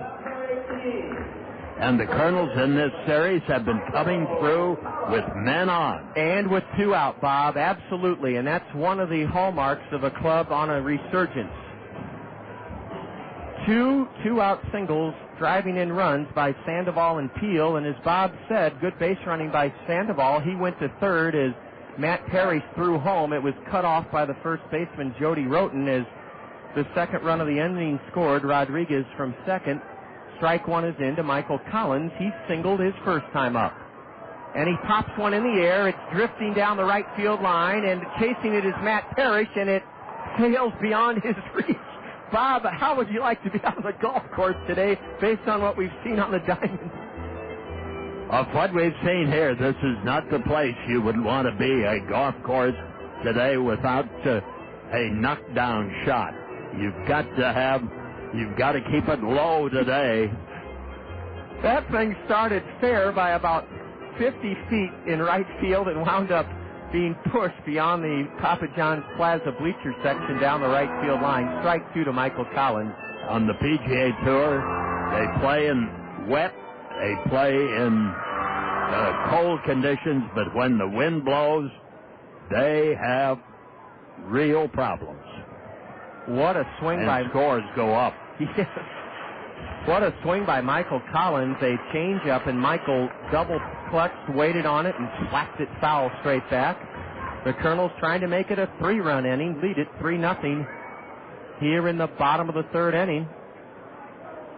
I want to mention, too, that for the next series, we'll do that after this pitch. And it's fouled at the feet of the catcher, Dusty Ryan. Pearl Vision was in the picnic area, the tent area before the game today. And if people call out here and say want a certain date, and the mezzanine is not available that night, or the pavilion, or any of the other facilities, there is the tent area that works magnificently for a little pregame picnic, and then you can get in the stands.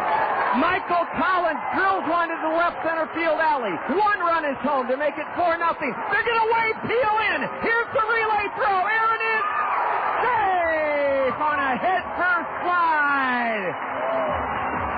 It's 5-0 Kernels on a 2-run double belted into the left center field gap by Michael Collins, and they waved Aaron Peel home following Sandoval. Aaron scored ahead of the relay throw with a head-first slide, a 2-run double by Michael Collins, and the Kernels lead it 5-0. That's 13 runs driven in by Collins. One of the exciting plays in baseball. A line drive tweener out in left center field. Everybody's running, and 2 scored, and a close play at the plate. Now a broken bat looper to shallow second off the bat of Madrigal, and rushing in to glove it is Steve Young. Listen to the crowd. And among them, Susie Burns and Robert Riley. They'll both be joining Bob for the 4th inning. Robert will have the mic in the top of the 4th, and then we'll welcome Susie Burns in the bottom of the 4th inning. The Kernels strike for 4 runs on 4 hits. No Whitecap errors. They leave a runner in the 3rd inning, and as we go to the 4th with Bob Brooks ready to do the play-by-play and welcome our guests, it's the Kernels 5, the Whitecaps nothing here in the zone. All right. Everybody knows that safety belts save lives, blah, blah, blah. We've been hearing that for years. I'm just letting you know that your safety belt can save you a whole lot of hassle, too. Because from coast to coast, cops are cracking down. They've got this enforcement effort, click it or ticket. Pretty simple. You buckle up or you get a ticket. Consider this a friendly warning, because guess what? Cops won't be giving warnings. Remember, click it or ticket. This is The Herd with Colin Cowherd. Hello? Yeah, this is Aaron from Georgia. I just wanted to tell Colin that he's a genius, man. Oh, hold on. Let me get Colin for you. Stay there. I'll get Colin right for you. next to you. Hold on. Let me... Colin, come here. Yeah, there he is. Yeah, go ahead. This is Colin. Colin, man, you're a genius. I agree totally with you about the pitching stuff. Thank you. I feel like I'm a genius. Don't be left out of The Herd. Only on ESPN Radio. You reach for your gleaming steel garden trowel. As you cut through the earth, your imagination triggers a color transformation. You see waves of red, yellow, and purple framed gloriously by a thick green lawn. It's possible with our tools and advice and your touch. It's True Value's Bring Your Garden Back to Life sale going on now. Your moment to start something beautiful. True Value. Help is just around the corner. See participating stores for details. And now the 4th, after a big Kernel 3rd, up the Whitecaps of West Michigan, and the first pitch by Rodriguez is outside for ball 1. Ramirez stands in with that white bat, and this pitch is right over the heart of the plate, and the count 1 ball and 1 strike. Kernels lead it 5-0. Wonderful last half of the 3rd inning. And this should give a great deal of confidence to Rafael Rodriguez, who delivers another strike call. Rodriguez has already had 6 strikeouts in the game, and the swing and a miss, he gets number 7. That's the second time on this afternoon that Ramirez has struck out. With 1 down, that brings up Jody Rotten, the first baseman. Houghton struck out in his first appearance, left-handed batter. And here's the first pitch, swung on and lined foul hard down the right field line. As we indicated, Robert Riley of Wright Elementary, the PTA president, joins us up here, and the Kitty Hawks are in the house. They're here showing off that new mascot we unveiled just a month ago, and having a good day doing it, Bob. It's great to be here. Well, PTAs are so important, and later on booster clubs, as the level of education goes up. Swinging a fly ball into left, coming in is Peel, makes an easy catch. 2 men are gone. Absolutely, Bob. We, as you well know, the funding situation for the public schools has been cutting every year, and so the PTA is trying to hop in there and provide some programs that maybe the kids wouldn't otherwise enjoy. What? Give us an indication of some of them. Well, we bring in the Old Creamery Theater. We introduce skating to the kids' curriculum, renting skates. We organize programs like this, get the kids out to the ballpark. We pay for summer reading for at-risk kids so they can keep up the education and try to keep on task with their grades. Here's the pitch, swung on and fouled back after taking a strike called. Our big project this year is trying to raise about $20,000 to improve the Wright School IMC, get new shelving in there, and update the books, reference materials. So we're kicking that off this summer. Looking for a lot of involvement from the community, and there's so many good people out there always wanting to help. Dlugach is, with the count of strike 2, fouls this one back. Right-handed batter. Kernels lead 5-0. Terrific last half of the third inning. Well, that takes care of a lot of activity by people who just donate their time. Robert, that's a fly ball that's dropping into right field for a base hit, right in front of Jordan Rance, and that will be hit number 3 for the Whitecaps of West Michigan. Yeah, you mentioned those volunteers. This is my first year with PTA. I've got a kindergartner. He threw out the first pitch today. I got to put a plug in for him there. Sure. But he did well. Got a hand. Yeah. I told him not to cut anything on his curveball before he got up there, and he kept it low, inside, unhittable. But no, I've been so impressed with the volunteer spirit of the parents and the community. Cedar Rapids seems to have a lot of caring people that we say it over and over again. What would we do without all these hard-working parents? It's ever so true in ever so many areas because the needs are so great. It's unbelievable the needs you run into. There's always something that has to be helped and done. And right. And we're in this technological age, so we're always updating computer systems and media equipment.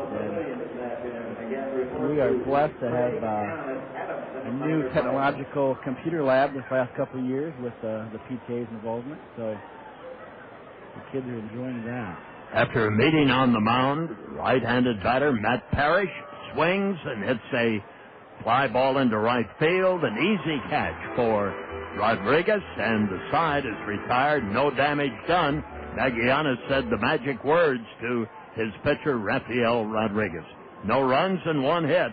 Kernels lead it for the score of 5-0 here. On the scoreboard in right center field, we'll start the last half of the fourth in just a minute. We'll take this time out. You're listening to Colonel Baseball in the Zone. Hey, Dad, did you catch the game last night? Wow! Oh, no, the wind was messing up my dish. Oh, man, too bad. Maybe next time. Hey, Ted, did you see that documentary on fire ants? Oh, fantastic stuff. Oh, no, I had a little problem with the old dish. Too bad. You really missed something special. Say, Ted, remember that episode of Nip Tuck last week, the one with the doctor? No, afraid not. I think it was raining that night or something. Hi, Teddy. Hi. Hey, I saw this romantic movie the other night. It made me think of you. Well, I meant to, but I think there was some bad weather going on. You know, Ted, I could really see getting together once in a while, but, I don't know if I want a dish relationship. Oh, man. Want a weatherproof way to watch television? Get rid of that dish and call Mediacom to learn about our 12-month $29.95 offers. Call today at 1-800-800-CABLE. That's 1-800-800-CABLE. The Dan Patrick Show.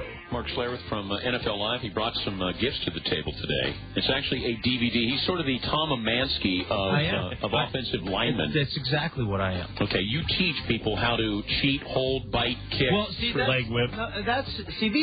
These are. I made a series of DVDs in the off season. And, yeah, so did Paris Hilton. Right. Well, The Dan Patrick Show. Weekdays on ESPN Radio. That ground ball to third, and the throw pulls the first baseman off the bag. He is safe at first. Jordan Rents is on. That'll be an error on the third baseman, Wilkin Ramirez. He got it all, the barrel head of the bat and the ball, and consequently the errant throw and the error. I think the bat had went a little bit farther than the ball that time, huh? It did. We've had several broken bats in this series and a lot of Baltimore chops, and the first pitch to Tommy Duenas was inside for ball one. Runner at first. Kernels lead, 5 runs, 5 hits. No runs and 3 hits for the Whitecaps of West Michigan. I think a little bit of home cooking is just what the doctor ordered for the Kernels. I should say, Robert Riley of Wright Elementary, the PTA president, is with us in the broadcast booth today. There goes the runner. Swing and a miss. Here's the throw. They're going to get him by 5 yards, not 5 feet. But was the ball tipped? Runner down at second base. They're going to call a balk on the pitcher.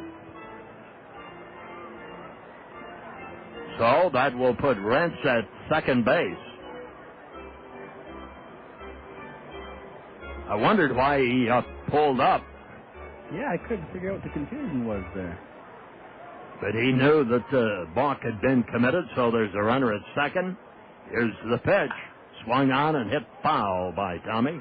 Made good contact, but fouled it off to the left. 1 ball, 1 strike.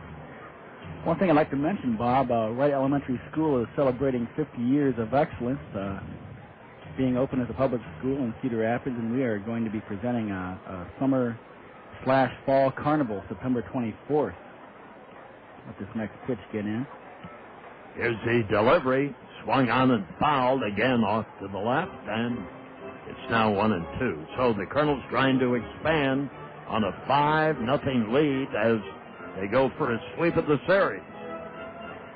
Yes. September the 24th? That's Saturday, September 24th, 11 o'clock. We're having many former students and past principals and staff coming to join us.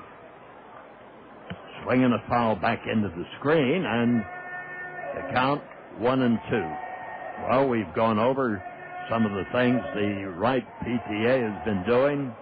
Old Creamery Theater performances, equipment or the media center, and the electronics that these young people get to use today is something else.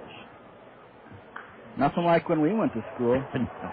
There's a swing and a ground ball just foul outside of third.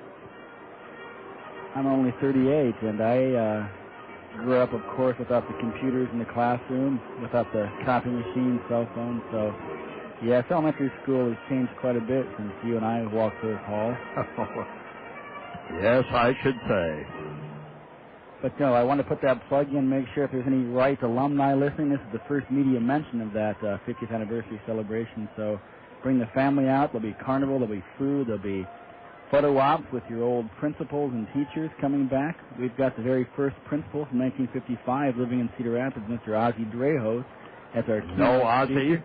Yes. He worked with the city for years downtown. Sure did. Was it central administration? Yes, yeah. Swinging a ground ball to the left. Shortstop can't get it. This will score a run. Rents comes around to score run number 6, and taking off with second base unoccupied, a very alert Tommy Duenas. Putting on a good show for the kids today. So the Whitecaps not only were wounded by a base hit, they were wounded by nobody covering second, and Duenas took off and made it easily. I'm going to give him a double on that for hustle. That would be his third double of the year, and Tommy has needed a base hit, and he got it, and this pitch is low and outside for a ball 1 and no strikes. Nate Sutton, left-handed batter. He singled and scored in his last appearance in the third. We're in the last of the fourth inning, and the Kernels are up 6-0.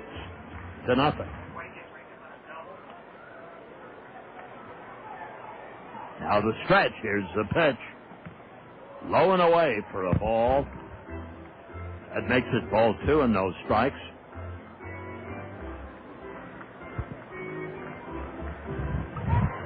Bob, I sure appreciate you having a representative of Wright School up here today. Well, I salute the tip of the fedora to Wright School, and I know the Kitty Hawks have had a great year, anxious for the summer, and we're anxious for the carnival that'll be at Wright School September the 24th. That's right. Thank you, Bob. Thank you. There's a swing and a high bouncing chop to the mound. Pitcher throws it high, off balance and wide, and it'll be an infield hit for Sutton.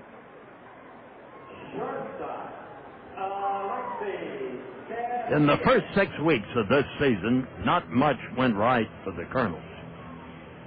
They have rather turned it around for a time in this series. Runners at first and second now, with 6 runs on 6 hits, 2 on, nobody out. Here's the pitch, swung on and popped up to the edge of the outfield grass by Casilla, and the catch is made by the second baseman, Steve Young. Fires it from the edge of the grass back to second base.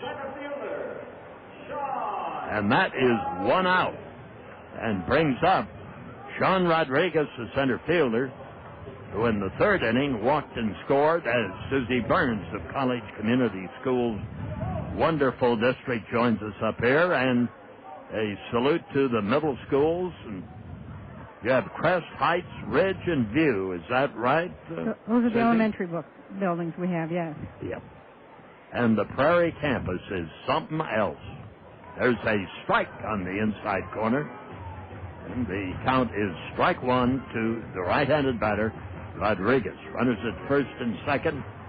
Susie, College Community has grown like Topsy, hasn't it? It has, and we continue to grow. Yes, you've got more on the board, don't you? Yes, we do. We're just busting at the seams right now, as a matter of fact. But, yeah, all our little communities are all building and have a lot of new buildings going up, a lot of young kids coming in, and yeah, we're hoping to pass a bond issue coming up soon, and with listening to Wright School saying they're celebrating their 50th anniversary, and College Community is celebrating 50 years also this year. So, well, we're 50 all around. I wish I was 50. Yeah, I remember those days. So do I. There's a swing and a ground ball to the shortstop that flipped to the second baseman in time, but going safely to third, Tommy Duenas, and safe at first on the fielder's choice is Rodriguez. The throw was late. The play going from Calvin to Young for 1 out. 1 put out and 2 outs here in the top of the 5th inning. There's a ball that's outside for this bottom of the 4th inning. 4th inning, excuse me. For Wright School, they are celebrating 50. Prairie is celebrating 50. Yes, they are. And your bond issue is for what? Well, we're hoping to build a school 7, 8, and 9 building, and combine our 5th and 6th graders into the current middle school, and then have a junior high, and then our high school would be 10 through 12. That's our goal, to get alleviate the seams at all the buildings. That one building could take care of it. So that's what we're hoping to get. And most of the people in the district, I think, if you've been out there and visited Prairie, you can see the need for it. We need... Ground ball to second, the throw to first in time, and that retires the side here in the fourth inning, but not before the Kernels pick up yet another run. They had 2 hits in the inning. There was an error and a balk, and the Kernels also left a couple off. Okay. So after 4, it is 6-0 Cedar Rapids over West Michigan. We'll have the 5th inning in a moment. You're listening to Kernel Baseball on The Zone. At Zimmerman's, we believe that the voice of the customer speaks the loudest. Let's hear what our customers have to say. We chose Zimmerman because our family has been buying cars. I guess we're probably the 3rd generation to buy cars here at Zimmerman. My family's bought 18 cars at Zimmerman's. 18. I ought to get a little bonus or something, wouldn't it? We build our reputation on one satisfied customer at a time. On behalf of everyone at Zimmerman's, I want to thank you for your business. Your Cedar Rapids and Marion Hy-Vees are proud to support one of our community's most renowned and cherished assets, the Cedar Rapids Kernels. Your Cedar Rapids and Marion Hy-Vees believe in the core values that comprise the essence of Kernel baseball: fun, wholesome, affordable entertainment for us all. As you look ahead to the many joys of summer, your Cedar Rapids and Marion Hy-Vees encourage you to visit the fabulous new Veterans Memorial Stadium. Your Cedar Rapids and Marion Hy-Vees, embracing Kernel baseball, a community treasure. Third on First is the place to meet friends Fridays for lunch and after work. Tall boys, cheeseburgers, fries, and onion rings are all just $1.50 each from 11 a.m. until 8 p.m. That's a lot of food and a beer or two for under $10. Sundays, stop in for karaoke with Jen and $1.50 Tall Boys and domestic beers. And Monday through Wednesday, get $1.50 bottles, Tall Boys, well drinks, and domestic draws. Look at all $1.50 can get you. Only at Third on First, 3707 First Avenue Southeast. And the Kernels have 6 runs, 7 hits, no errors. And for West Michigan, no runs, 3 hits, and 1 error. We're talking with Susie Burns of the College Community School District. And while we were talking up here, stepping into the batter's box for West Michigan will be left-handed batter Justin Justice.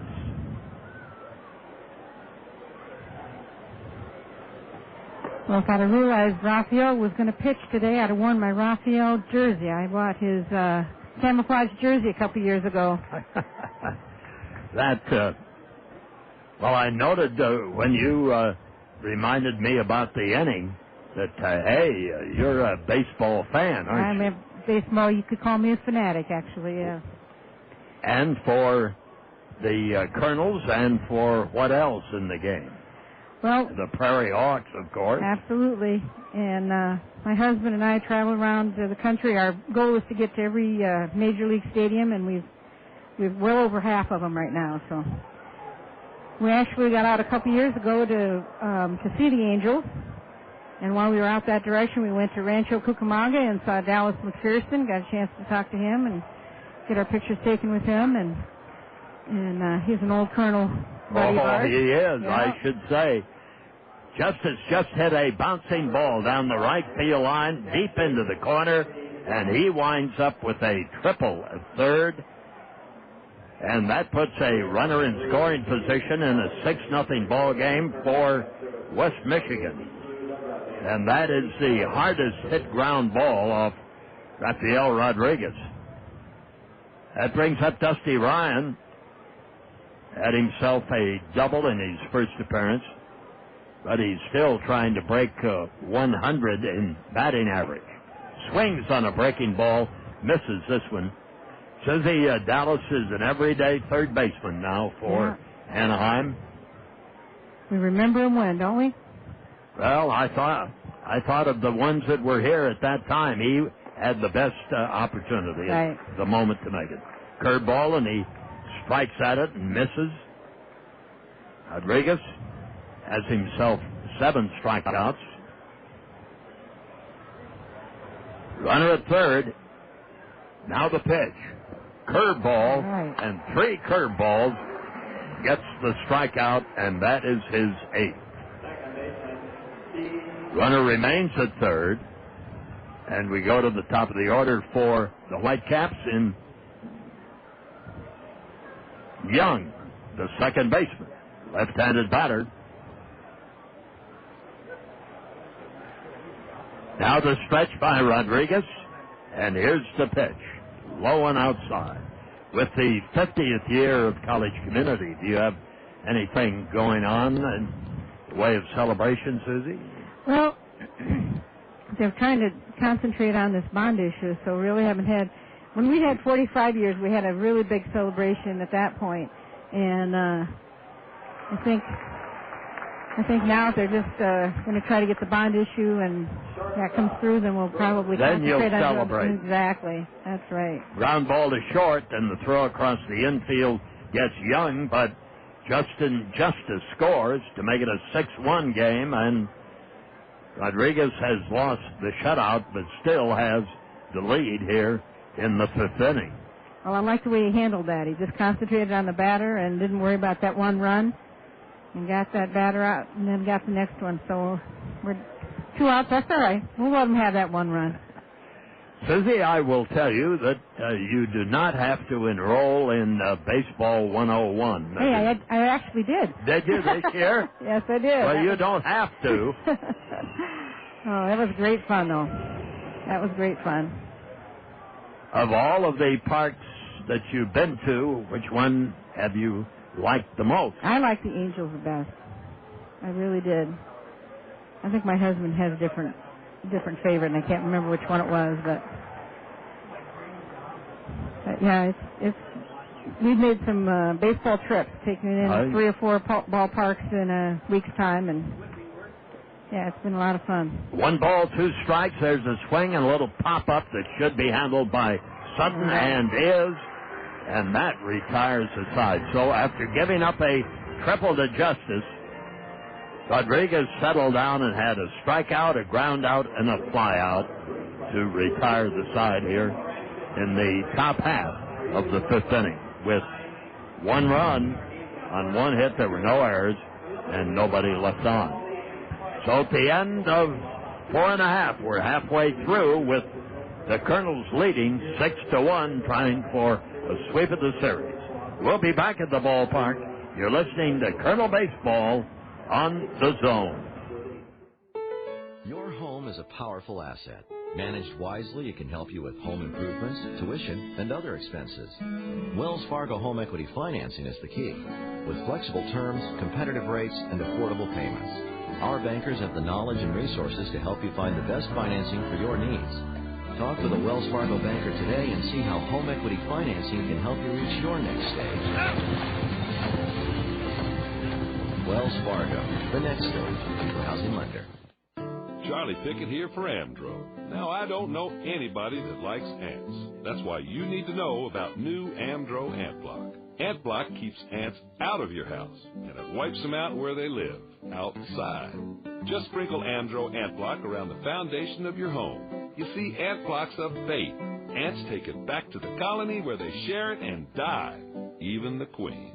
New Amdro Ant Block. Stop them on the outside before they come inside. Hello and welcome back to Ask the Orkin Man. Yeah, can you settle with that? Okay. My wife says these are termites flying around the house. I say they're ants. It's tough to tell if you're not sure what to look for because they pose very different threats. Break it down for me, Orkin Man. Ants like liquids, so your coffee maker is more at risk than your house. Termites like your house. Well, we need an Orkin expert. If I lose this bet, I got to go away with her. That's not so bad, is it? To a scrapbooking convention? We'll send someone right away. Hurry. Sure. Just call us at 1-800-ORKIN-MAN. Last half of the 5th inning, and the first batter, the hot-hitting Aaron Peel. Peel in this game was hit by a pitch ball and scored, singled and scored, and he's batting .317. Susie Burns of Cedar Rapids Prairie is up here with us, and there is a pitch that nipped him, just scratched the midsection there as he trots down to first base. That's the second time he's been hit in this ball game. That brings up Michael Collins, right-handed batter, and Collins has a double and single on this day as the Colonel Bats have come alive, and they've hit with men on and with 2 out. Stretch the pitch. Strike it's called on the inside corner from Traherne. Dallas Traherne. So far, there hadn't been any activity in the bullpen down the left field line, as the Whitecaps have used a lot of pitchers in this series, and this could be the day that Traherne has to hang in there. Kernels lead 6-1. There's a swing and a high drive into deep center field. It's way back. It might be. It is a home run. Oh, man, 2-runner. That's awesome. A home run over the 407-foot mark in deep center field. The ball was well struck by Michael Collins, who has had a single, double, and home run, and will get a chance today to hit for the cycle, and the Kernels go up to the score of 7-1. You know, Bob, it took the Yankees a little while to get started this year, and it looks like the Kernels are doing the same, kind of following in their footsteps there. Well, both teams, if you want to equate the Yankees and the Kernels, have a long way to go to get back into this thing, or to get it up above the 500 mark in good shape. Here's Madrigal, right-handed batter. Takes it inside. Now a left-hander does start throwing in the bullpen for West Michigan. The pitch, too low for a ball. Score is now 8-1 put up on the scoreboard. They a little bit slow in getting 8 up there off the 2-run homer. The pitch, a little bit low for a ball. They wanted to make sure that Collins touched them all to get to the plate. Michael Collins.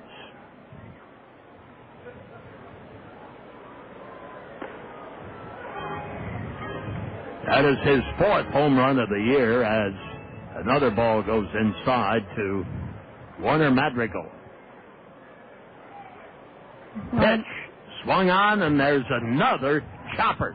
Shortstop picks, throws in time for the out, and one man is gone.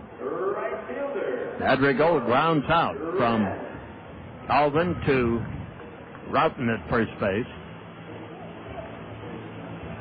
And with 1 out, Jordan Rentz comes on. Susie, you've been a frequenter of the ballpark, and you, I'm sure, saw the old ballpark. I did. And we just actually, when we came back for the opening of this ballpark, fell in love with it. And we've been season ticket holders, and we've been partial season ticket holders, and now we just come to every game we can. And my big goal with college community was to get the people in the seats, because I feel like if you come here once, like we did our very first time, you're going to want to come back, because this is a beautiful ballpark, a great place for a family, just great entertainment, and I can't think of a better way to spend a Sunday afternoon. Rentz flies out to deep center field, where Justin Justice hauls it in, and that brings up Tommy Duenas with 2 out and 2 runs in after Michael Collins, with his 4th home run of the year, gets 2 more runs driven in and has 13. Jordan Rentz, he was one of our teachers for Baseball 101, as a matter of fact.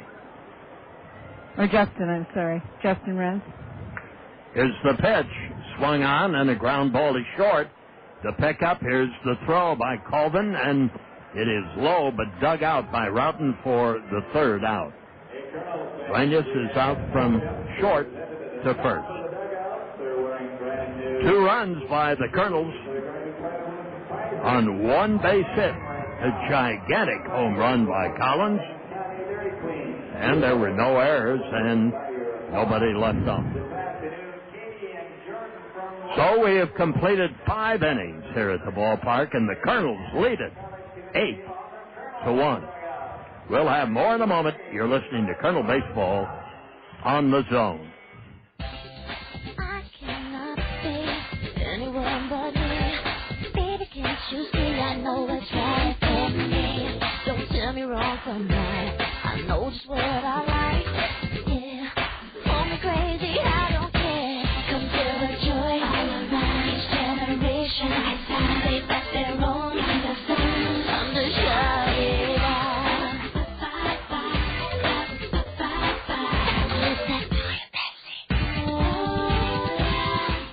Before you hit the waves, come in and save at the Sea-Doo Make a Splash Spring event. Get great deals on Sea-Doo personal watercraft like the Room for 3 RXT, the most powerful personal watercraft on the market. Get 2.9% financing for up to 72 months, or low payments for $29 a month for 24 months. Don't miss out. Find a Sea-Doo dealer at Sea-Doo.com. Sea-Doo, leave everything else behind. Promotion ends 5/30/105. See dealer for complete offer details. Riders must be at least 16 years of age and have taken a training course. When a road is all that separates a love-starved 3,000-pound bull from a field of cows, driving becomes a test of your car's reflexes. That's why Monroe recommends fresh shocks every 50,000 miles. You see, worn shocks could leave you with diminished braking, reduced handling, and major disadvantages when you face hazardous or bovinely passionate driving situations. Share your road stories at 50,000.monroe.com, and remember to get Monroe and ride safe. Actual mileage may vary depending on driver ability, vehicle type, and type of driving and road conditions. So we get ready for the 6th inning here, and the Cedar Rapids Kernels, Rodriguez has gone 5 innings, and Rafael is ready to start in the first half of the 6th. The first man to face him will be Jeff Frazier.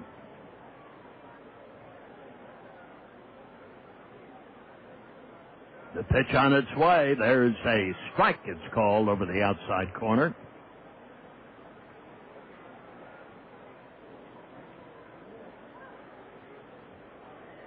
Now the windup. Here's the pitch. There's a curve low and outside.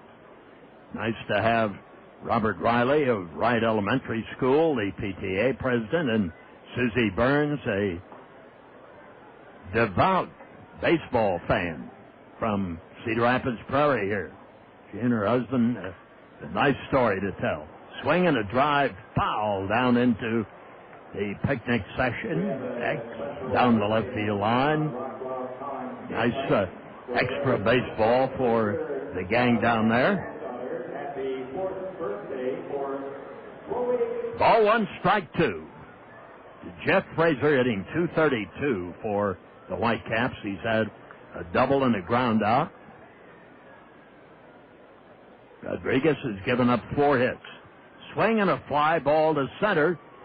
The wind will carry it back a little bit, but there is Rodriguez, and he gloves it for the first out. Jeff Frazier flies to Rodriguez. With 1 gone, that brings up Wilkin Ramirez.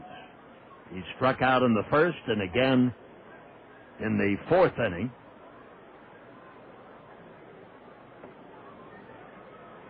Ramirez, right-handed batter, .282 hitter, but so far has been baffled by Rafael Rodriguez. He wanted to swing at that one, too. Didn't do it, but almost halfway around.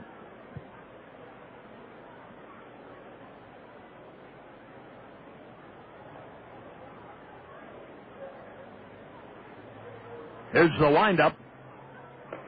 The pitch on its way, and a swing and a miss to make it 1 ball and 1 strike.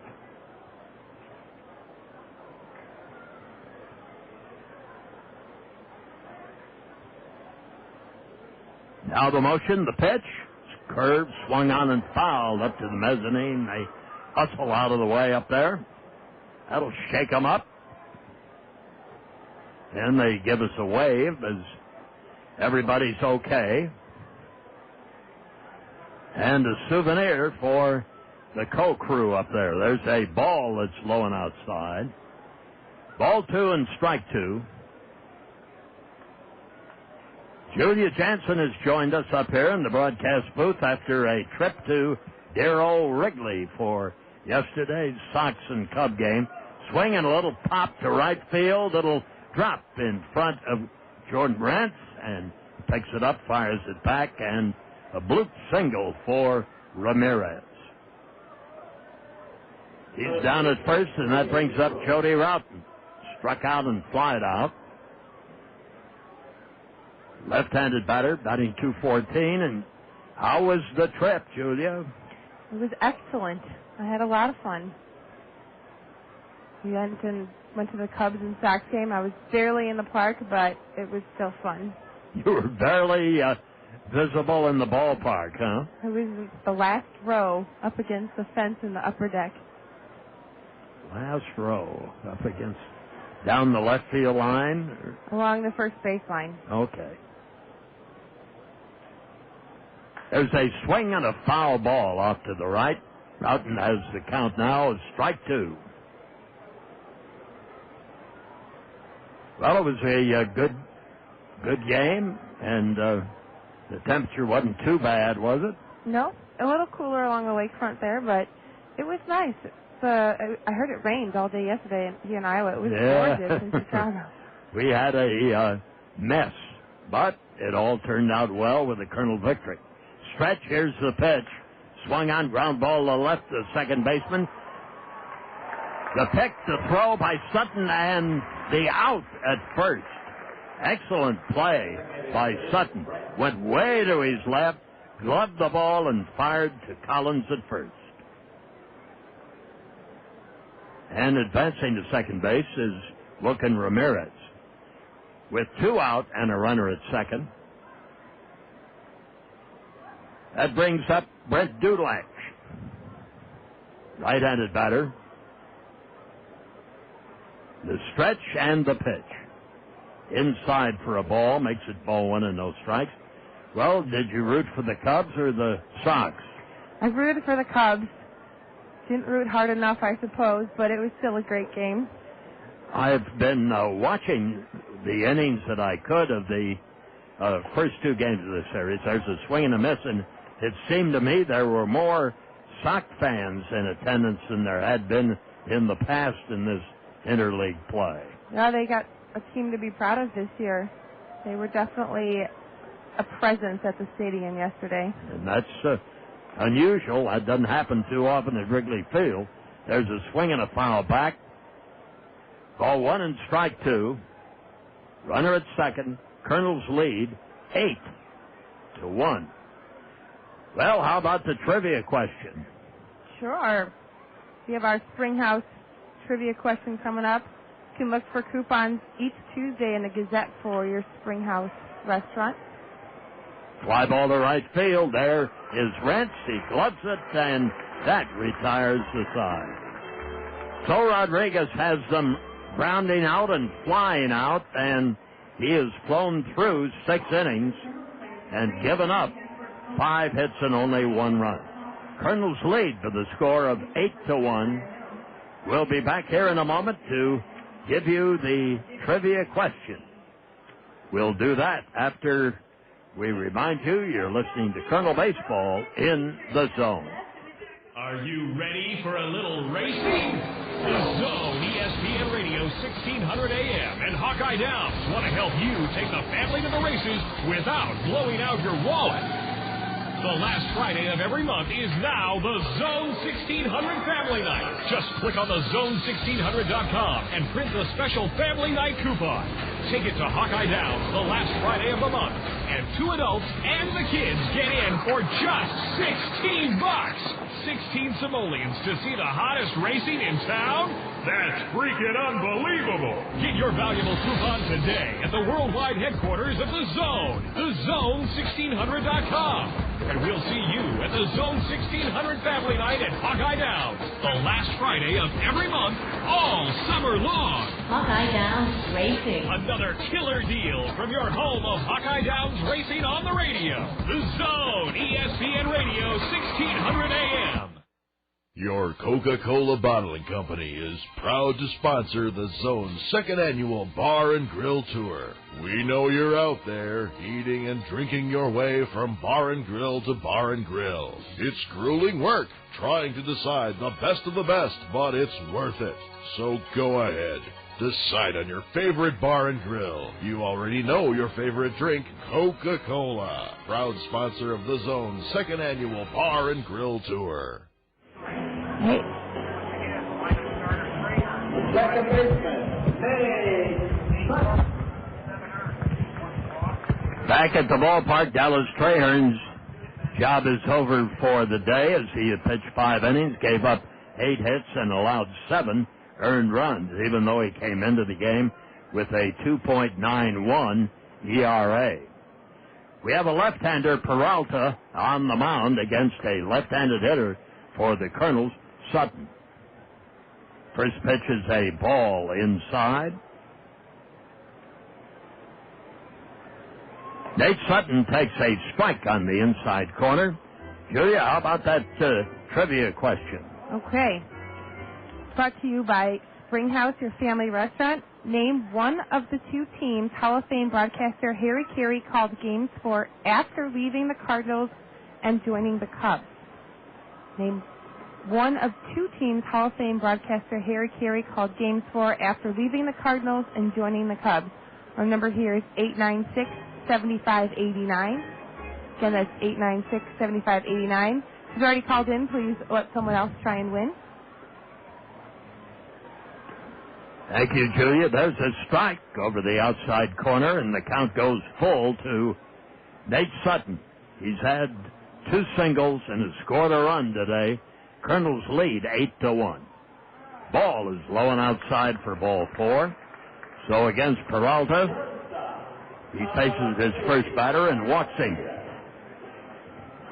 Peralta had an inning pitched and allowed 1 run and 2 hits on the 20th of May. He comes from the Dominican. 6'2", 187 pounds. There's a strike over the outside corner to AlexI Casilla. Now batting right-handed. Switch hitter. Runner at first. Swinging a foul fly off to the right. Your attention, please. We're in the 6th out here at the ballpark. And the Kernels are up with a score of 8-1. Look over at first. The runner's back. And Peralta steps off the mound.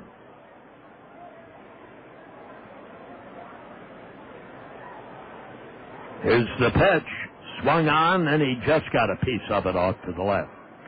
Trahern in 5 innings also hit 2 batters. Aaron Peel was hit twice.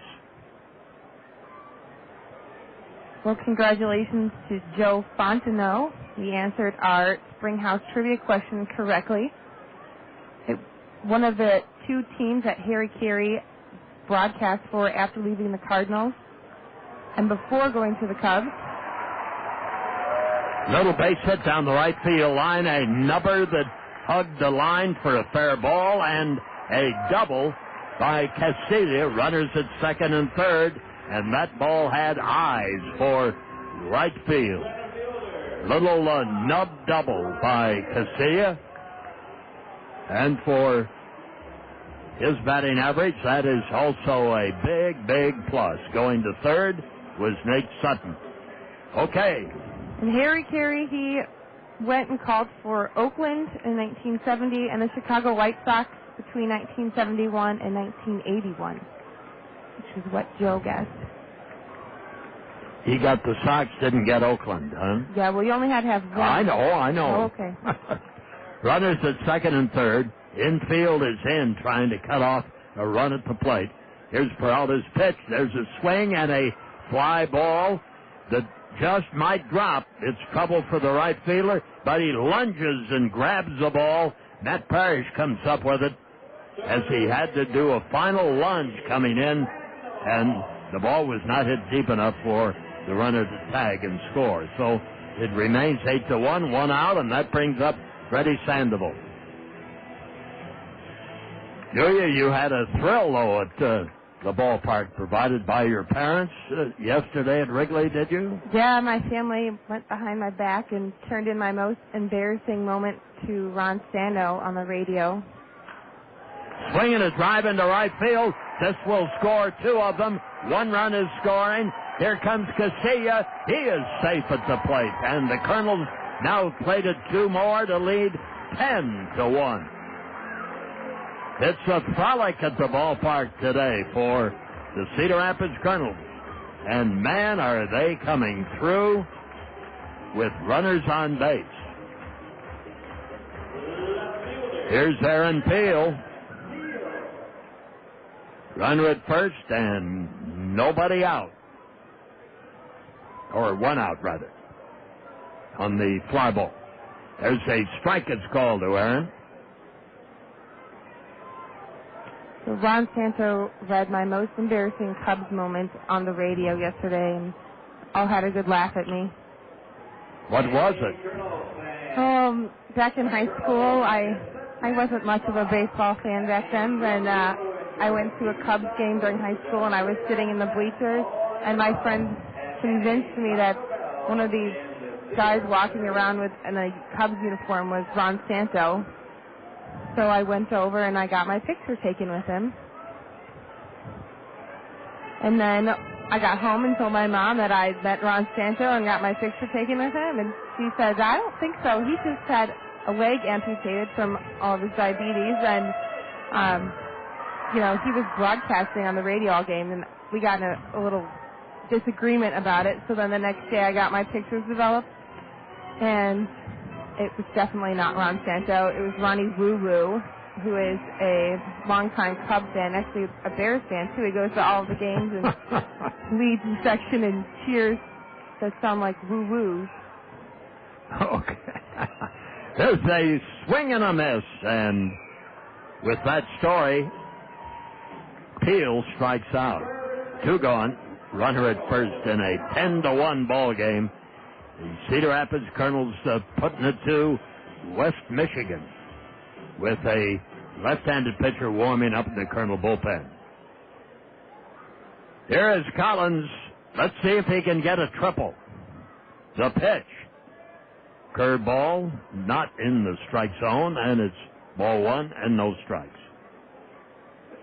Collins has a single, double, and home run on this day. The pitch. This one also misses. We'll see if Peralta can give him something to hit here. Michael Collins, 6'3", 210, out of Canberra, Australia. The pitch. There's a strike.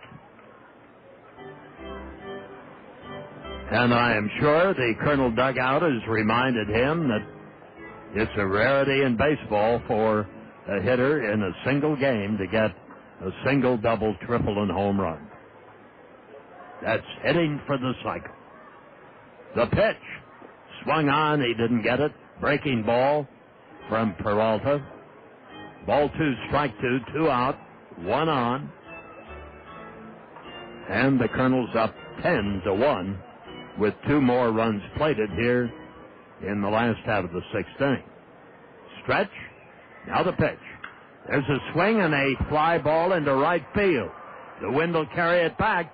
Justice makes a running catch and runs into the wall to come up with the ball. He hung on to it, and had he dropped it, it would have been a triple, I am sure, by Collins. Bobby Magianis, I am sure, would have held him up at third base just so he could hit for the cycle.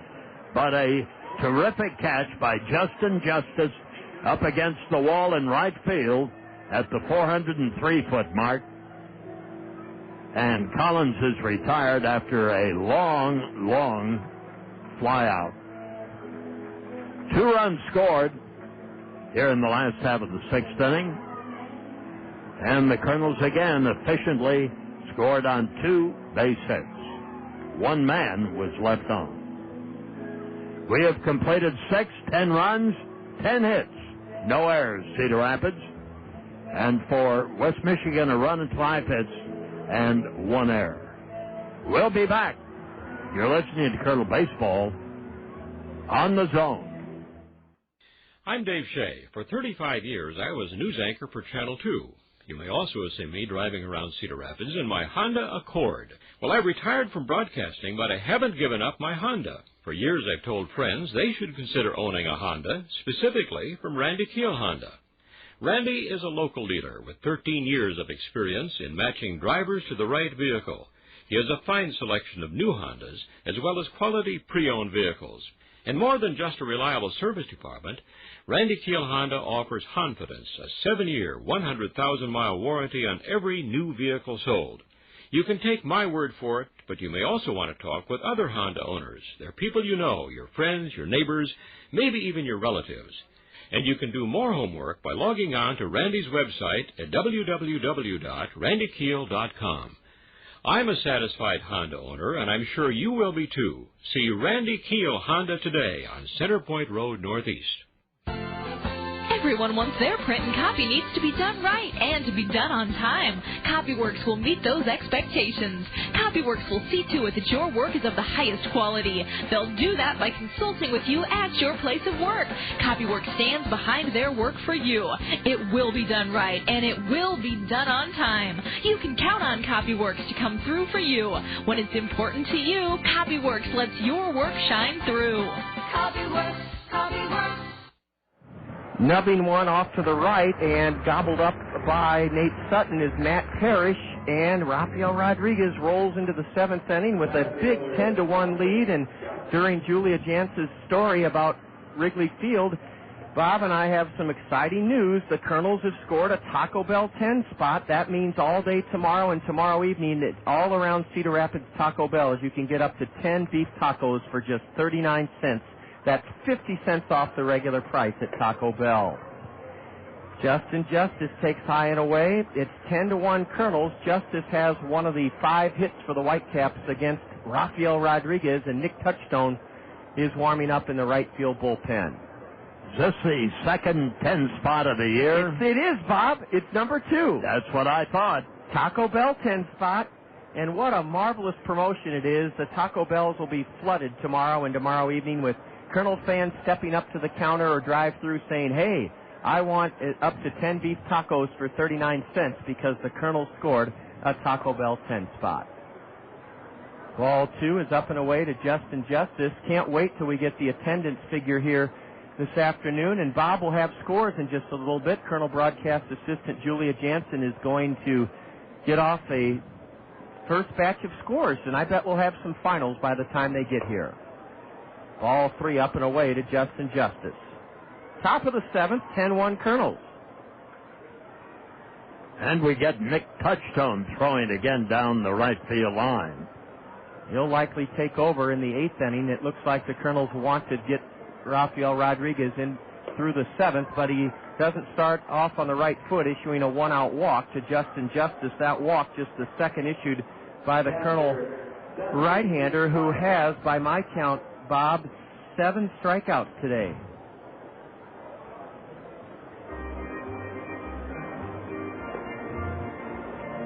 Seven strikeouts and 2 walks.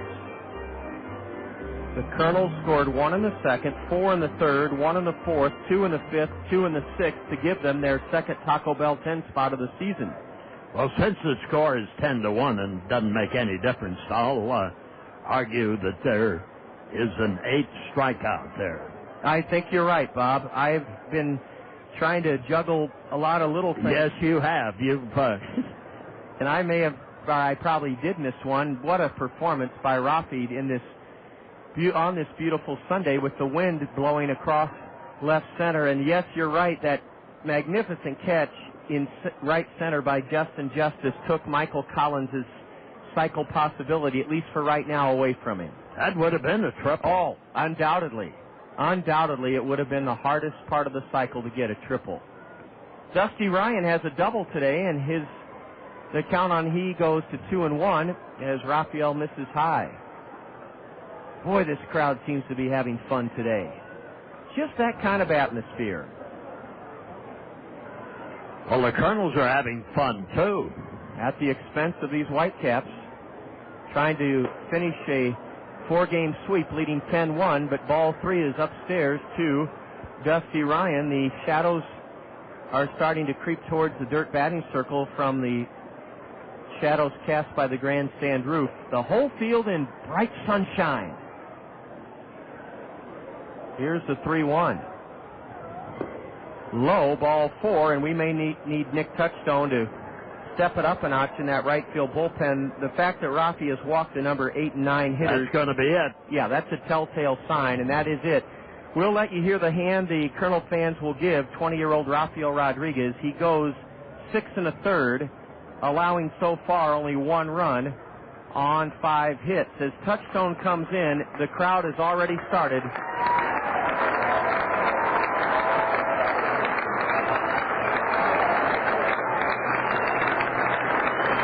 Rodriguez has carried on the tradition of this series and continued the infectious good pitching of the Colonel staff.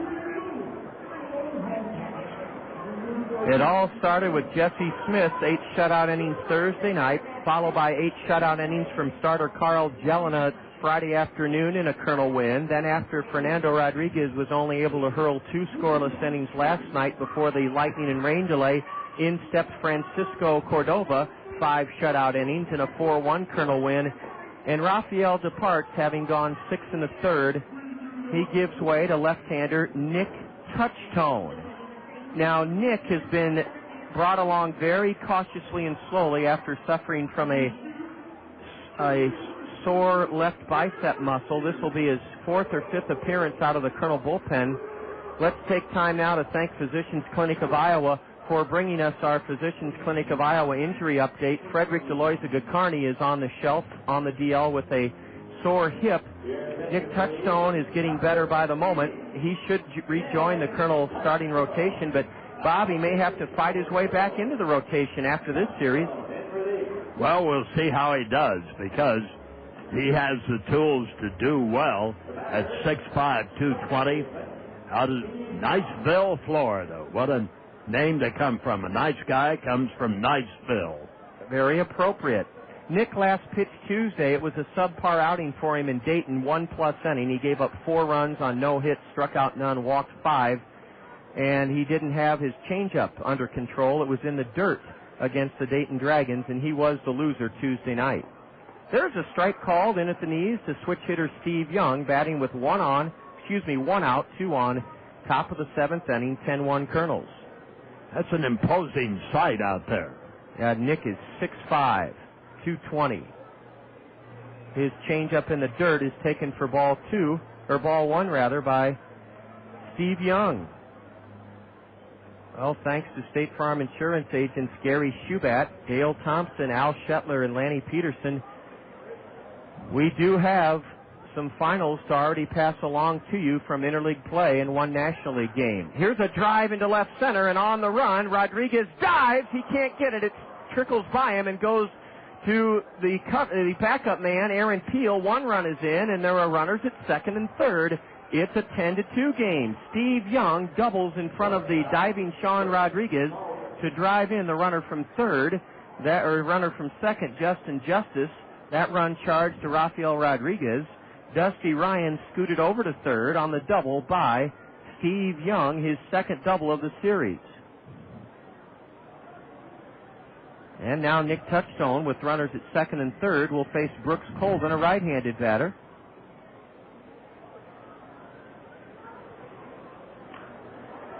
Colvin pokes one foul off the end of the bat up onto the Miller Mezzanine Terrace right side.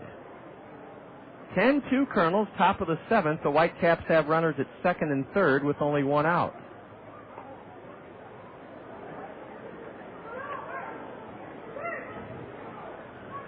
Nick fires a strike on the outside corner.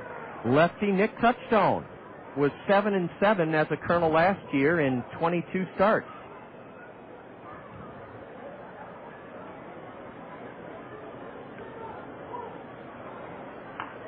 A little slow roller to the right side. A long way to go for Nate Sutton, and he can't get there in time to throw the batter out. It's an infield single, And it's now another run home for the Whitecaps to make it 10-3.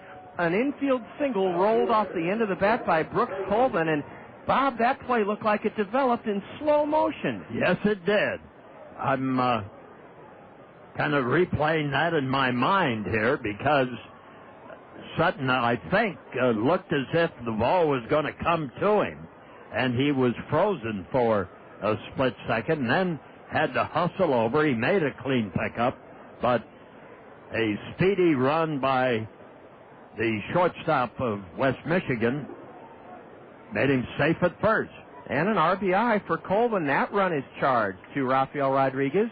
And the book is closed on Rafael Rodriguez. He can still win this game. He can't lose it. But Nick Touchstone has to find a way to get some outs. Jeff Frazier takes a pitch from the southpaw inside. Frazier now representing the start of the heart of the Whitecap order. Fouls one right over the screen, and that is strike one. Bob will get to those scores when the pace of this game settles back down. The Whitecaps are taking a spirited run at the Kernels here in the top of the seventh. They've scored 2, and the Kernel lead is 10-3. Ball 2 down and in to Jeff Frazier. Well, you go back to that important document again in baseball.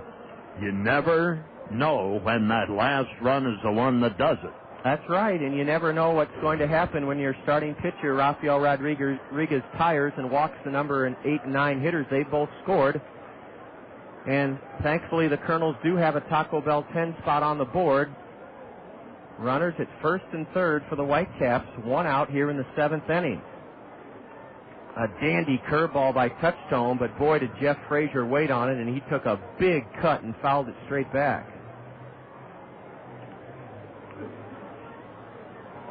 Well, let's start in with the Cubs. They take the odd game of the series today from the White Sox. A great game at Wrigley, 4-3, Chicago Cubs. Ball 3 is low and into Frazier. The count full now to Jeff. Bunch of home runs. So they had the wind at Wrigley the way we've had it at the Veterans Memorial today. Jeff Frazier lines one into deep center. On the run, Sean Rodriguez. He plants his foot and catches it. Another run scores on a sacrifice fly into right center by Jeff Frazier.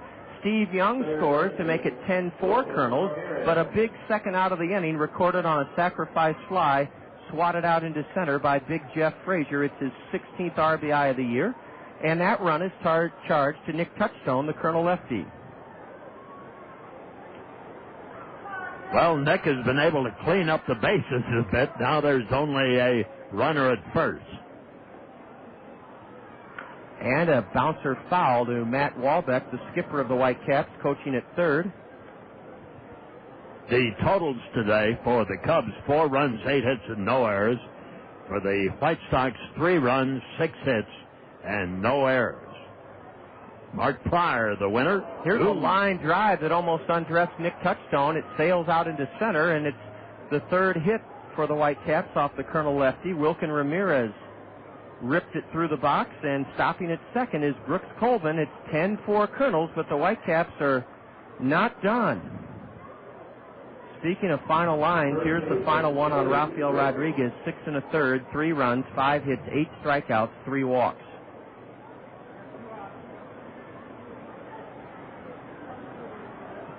Well, those experts I talked with you about, Bob, and our listeners on Thursday night said if the White Sox could win 2 of 3, that they should have the big crowds the rest of the summer, not the Cubs. Won't happen that way. I don't think so either, even though it's justified in wishful thinking. A curve is inside, ball 1 to Jody Roten. But I would think that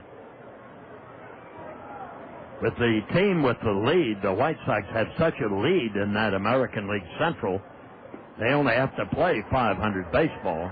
Well, that's true. A curve, a dandy from Nick Touchstone, and that's a strike called to the batter. Jody Roten, big left-handed hitter, batting with 2 out and 2 on in the 7th, and he lines one down the left field line onto the Randy Keel Confidence Picnic Pavilion. Instead, it doesn't reach there. It lands in the grass seating berm. Well, today at Chicago, Konerko hit his 11th home run. Jermaine Dye hit his 9th, his 3rd at Wrigley Field. He's hit one every day there. And Gucci hit a home run. Well, you would think the White Sox could have won the game with that. But the Cubs had Dubois with his home run, his 5th, and Blanco hit his 2nd of the year. But Mark Pryor is a wonderful, wonderful pitcher, and he has a 2.95 ERA, is 4-1 now on the year as the winner, and Vizcaíno was the loser. 2 balls, 2 strikes, 2 out, 2 on, 7th inning, 10-4 Kernels, and Jody Roten takes ball 3, a borderline curveball from Nick Touchstone. One thing I hope Nick gets back to, he has a wonderful changeup and a dynamite curve, but man, I'd like to see him come after the hitters just a little more with his fastball.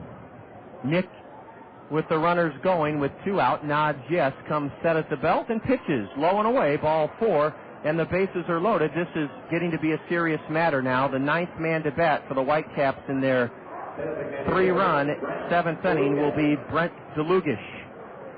And Kernan Ronan is coming out of the Colonel dugout. That'll give Bob a chance to give you some more finals on the State Farm Major League scoreboard. Philadelphia beats Baltimore by the score of 7-2.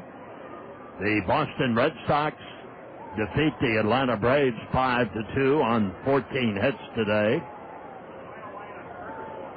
For Texas, 2, Houston, nothing, and the Astros' troubles continue. Milwaukee and Minnesota, the Brewers win it 4-2 on 10 hits. And St. Louis and Kansas City, the Royals took care of the Cardinals today, 9-2, out-hitting them 12-4. For Arizona and Detroit, they're playing into the 3rd with no score. Washington, Toronto, the Nationals win it 9-2 on 13 hits. Toronto, 2 runs and 7 hits. Colorado and Pittsburgh, Colorado wins with 2 in the last half of the 9th inning, 4-3 in favor of Colorado over the Pittsburgh Pirates. Tampa Bay and Florida, 8-5 Florida, a final. And the Yankees and the Mets, and New York wins it 5-3. Pavano is the winning pitcher. Hernandez was the loser. The save by Rivera. 5 runs, 8 hits for the Yanks. 3 runs, 8 hits for the Mets. The Yanks win that series 2-1. And meanwhile, Nick Touchstone's troubles continue. He's fallen behind Dlugach 3-0, and newcomer Miguel Gonzalez is warming up quickly down the right field line. Will Dlugach be taking on 3-0? Yes, and it's down the middle for a strike. Nick Touchstone trying desperately in relief to end this big surge being put on by the Whitecaps. They've scored 3, and they still trail at 10-4, but they have the bases loaded with 2 out. The 3-1. A bouncer to third. Freddy Sandoval has it, drops it, throws to first. Not in time. Another run scores to make it 10-5 Kernels. That's an error on Freddy Sandoval, only his 3rd error of the season. It was close at first, but Brent Dlugach legged it out, and now you get that sinking feeling that all the momentum is with the Whitecaps, even though the Colonel lead is still 5 runs, 10-5. Well, Nick Touchstone made the pitch, Bob, to get out of the inning, but Freddy Sandoval, moving to his left, bobbled that chopper, and then his throw to first was not in time. He gloved the ball, and when he tried to draw it out of the glove, he dropped it. Hey, a throw to first! Pick off! We're out of the inning! An unforgivable Cardinal sin committed by Brent Dlugach. He was picked off by Nick Touchstone, and that may be the difference in the game. It went 1-3, caught stealing. Inexplicably, Brent Dlugach was caught flat-footed. It wasn't even close at first, Bob, and what a break for, well, you create your own breaks. What a pickoff move by Touchstone. It was very good. An alert Touchstone picked him off just as clean as a whistle. Wow, 9 men come to the plate. The Whitecaps strike for 4 runs. On 3 hits, 3 walks, 1 Colonel error, and West Michigan leaves a pair. They've stranded 6. We go to the home half of the 7th, and the Kernel lead, a Taco Bell 10 spot. The Kernels 10, the Whitecaps 5. This is Kernel Baseball in the zone. For the 7th consecutive year, Toyota Financial Services is encouraging elementary students throughout our community to read this summer. Toyota Financial Services believes that inspiring children to read brings families together, fosters imagination, and enhances knowledge. The Gazette shares Toyota Financial Services' belief in the value of reading. That's why they've teamed up to recognize and reward this summer's readers for their fabulous accomplishments. Toyota Financial Services and the Gazette, proud to stand with our community's children to enrich their lives. All right. Everybody knows that safety belts save lives. Blah, blah, blah. We've been hearing that for years.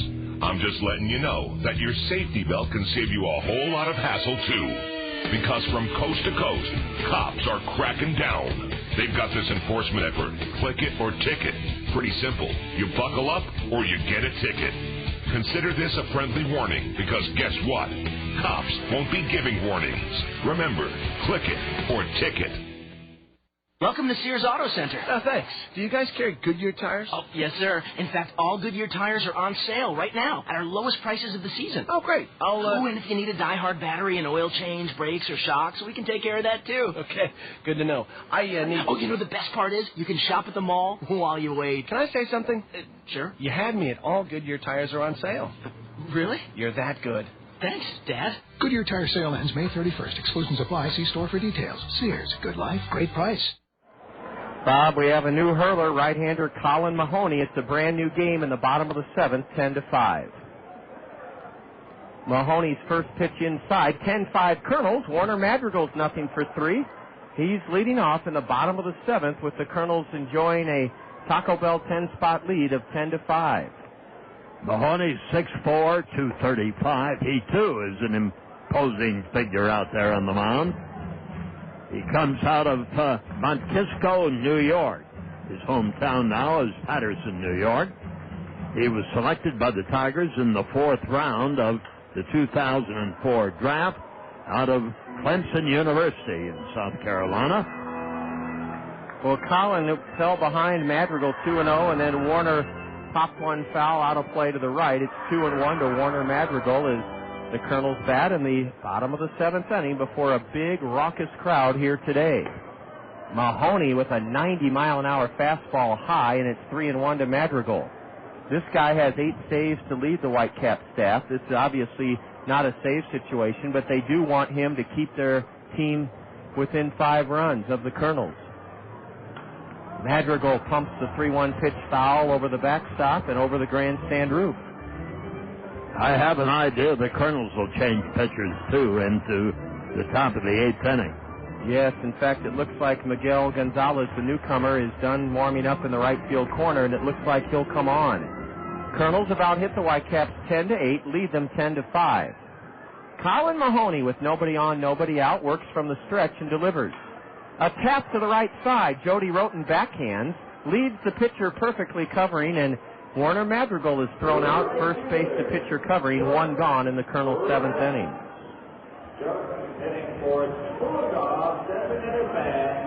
Tony Peralta went an inning in relief, gave the Kernels 2 runs on 2 hits, struck out 1, and walked 1. We're going to remind you that all day tomorrow and tomorrow evening you can order up to 10 beef tacos at any area Taco Bell's for 50 cents off the regular price. They're ordinarily 89 cents, but because the Kernels scored a Taco Bell 10 spot today, they're only 39 cents tomorrow. You just need to tell them that you're there because the Kernels posted a Taco Bell 10 spot. Ball 1 high to Jordan Renz.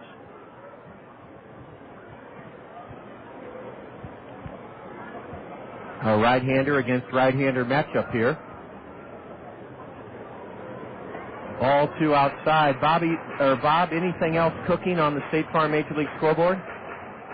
I took enough time. I went through the whole mess. Thanks, Bob. As interleague play continues, it'll be done after tonight. Done for the time being. There'll be one more series later this summer. The 2-0 to Jordan. Swing and a miss. Renz let it all hang out, and man, he took a vicious cut but missed for strike 1. Jordan drove in his 14th run of the year here last night in the Kernel 2-run 8th inning, delivering a sacrifice fly to deep center field, or deep left center. Mahoney's next pitch, swung on and missed, strike 2. Well, Bob and I are going to help Julia Jansen usher in her 21st birthday a day late. We have a birthday cake for Julia, and I think there's enough there for all of us, isn't there, Julia? You get to break the bottle over the ship, though. You get to have the first piece. Happy birthday, Julia. Anytime Ron Santo mentions your name 3 times during a Cub White Sox game, it plus talks about the Cedar Rapids Kernels, you've got a publicity machine going. That was some story Julia's parents dropped off. Yes, it was, wasn't it? For Ronnie Santo to read on the air yesterday. We'll hear about it as part of the Colonel Curtin call. A 3-2 pitch is hammered foul off the facade of the grandstand roof down below. Bob and I will also talk over our Colonel Did You Know question. We'll do that in the Whitecap 8th inning. Last night we talked about Mickey Cochran, a 5-sport star at Boston University and a guy who coached at the Great Lakes Naval Center in World War II. Ball 4 low to Jordan Renz from Colin Mahoney. Remember, our first fireworks show is this Friday at 5 o'clock. The game starts this Friday at 5, and there will be some light between the end of the game and the fireworks. And what will you do? You'll be invited down on the field next Friday to get the autographs of Colonel players and to play catch with them before the fireworks Friday night. And remember, on the 27th, for the start of the Memorial Day weekend, it's South Bend here. That's Friday night. I mistakenly said this Friday. It's this Saturday that the fireworks are at 5 o'clock. The game starts at 5. Bob's right. This Friday, the Memorial Day 8-game homestand kicks off with a 6:30 start this Friday against South Bend. 4-game series, and then Wisconsin comes here. An 0-1 pitch to Tommy Duenas is a changeup in for a strike. Colin Mahoney, that's as Irish as it gets. He's 0-2 in 16 appearances, a 3.60 ERA, 8 saves to lead West Michigan. He has kind of that reddish skin of an Irishman, and he misses in the dirt. Holding it first is the runner, Jordan Renz. Colin Mahoney played at Clemson. I'll tell you, Bob, we were talking about what I think was a very simple solution to all the dickering and finger-pointing that goes on at the Division I level in college athletics, and why the NCAA has a compliance manual thicker than 100 stacks of encyclopedias. Clemson has a reputation. I was out there about 10 years ago for a football game, the 1-2. A high pop foul on top of the grandstand roof. They kind of have a reputation as not a renegade school, but a school that you can get almost anybody into. Well, they're in the ACC, so that tells you a lot. If the Dukies in North Carolina let that go on, why, that's their fault. That's right. Another 1-2 to Tommy, low and away, and the runner caught off first, the throw down to first, and now they have Renz hung up. Roten throws it to the second baseman, and the pickle is kaput as Steve Young tags Jordan Renz. That caught stealing goes 2, 3, 4. 2, 3, 4. Catcher first, second. And I give Mahoney credit because he got into the rundown to protect first base that was all of a sudden open. Yeah, and if he hadn't have gone to first, Renz could have tiptoed back. Now there are 2 away here in the 7th. 10-5 Kernels, a Taco Bell 10 spot. The second time the Kernels have done it at home this season. That means tomorrow you can order up to 10 beef tacos at any area Taco Bell's for 50 cents off the 89-cent regular price. You can get up to 10 for just 39 cents. Hey, what an at-bat for Tommy Duenas. He sends another one foul off to the right. It's still 2-2 to Tommy.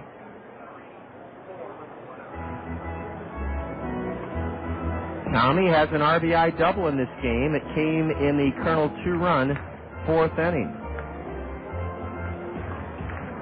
Or Colonel 1-run 5th inning, rather. 1-run 4th inning. A lot of crooked numbers up there. Swing and a miss by Tommy on a changeup, and Colin Montgomery ends the Colonel 7th by fanning Duenas. No runs, no hits, a walk. A man ticked off first. No Whitecap errors. The Colonels leave the bases empty.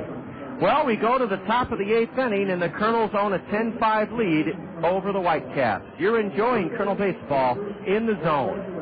Did you guys have a good time last night? Yeah. We had a great meal. And then we just relaxed in the beer garden. And then they had this band that just rocked. Steve and I caught the game on the big screen TVs. Betty and I just sat down with a couple of martinis and hung out. And then we played a couple of games of pool and foosball in the game room. Wait, I thought you all went out together. We did. It's a Cocktails and Company. Whether it's a night out on the town or just unwinding after work. And not a meat market. Cocktails and Company has something for everyone. Cocktails and Company in Cedar Rapids on Blair's Ferry Road, across from the big yellow house. Kelly's Auto Center in Iowa City is the home of the nationwide 6-month, 6,000-mile warranty. Whether it's across town or across the country, you'll drive with confidence in a Kelly's car. Each of Kelly's vehicles receives a strict 110-point safety inspection to make sure you receive the quality used vehicle you've come to expect from us. A qualified mechanic checks each car, truck, and van bumper to bumper. For peace of mind on your next vehicle purchase, stop by and see Brett or Tim at Kelly's Auto Center at 510 South Riverside Drive in Iowa City. Watch your team's out-of-market games live from anywhere. Log on to ESPN.com for MLB.tv.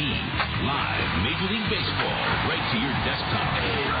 Subscribe and catch your favorite team live from any computer. Get the most baseball available anywhere live online. Log on to ESPN.com. Sign up for MLB.tv and never miss a game again. MLB.tv now on ESPN.com. Sign up today. And a new pitcher for the Cedar Rapids Kernels, Miguel Gonzalez. He comes from San Fernando, California. Signed as a free agent in 2004. And the right-hander will be on in relief of not only Rodriguez, but also of Touchstone. Miguel Gonzalez is 6 feet, 165 pounds.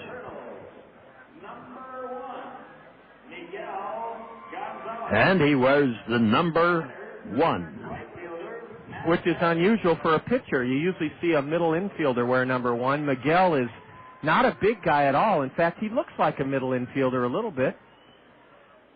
Well, the Kernels have used a number of relievers here. Nick Green has been the most effective. Yeah, Nick saved the first 2 games of this series. Stanton did okay last night.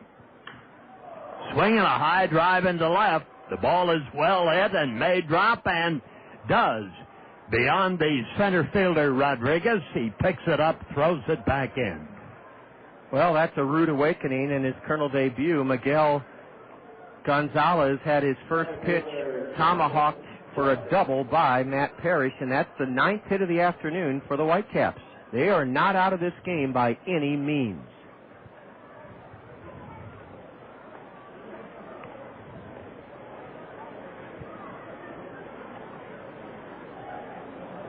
So Parrish gets himself the double.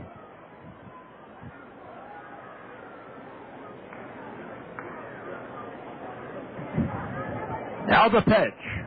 Strike, it's called. 10-5 the score.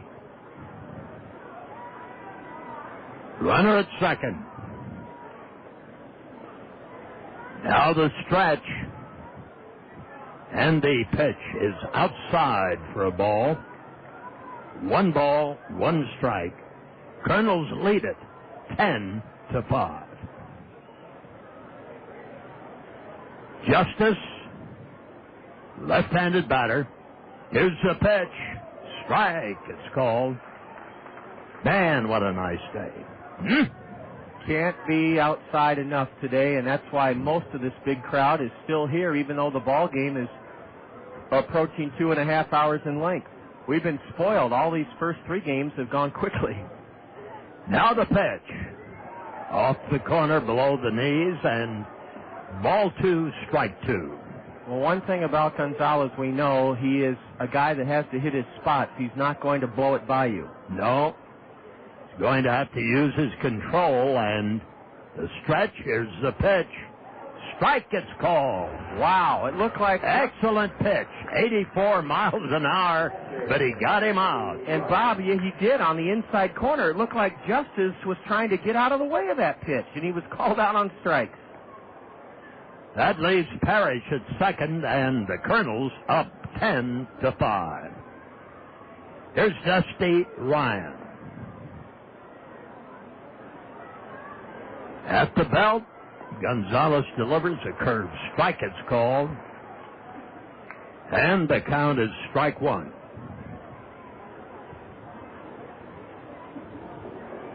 Miguel Gonzalez. The pitch. Curve. Beauty. Now, that was only a 66-mile-an-hour curveball, but it sailed right in there perfectly. At the belt, the look and the delivery. Swung on, hard-hit ground ball. Great stop by Sandoval. Throw. He is out at first. Great play. On both corners, Bob. Sandoval robbing Ryan of a base hit on a one-hop bullet. And then there's that man. He's done everything for the Kernels today. What a stretch by Michael Collins. He gave it the Australia stretch that time. That's we should patent that. That's a fun term, the Australian stretch.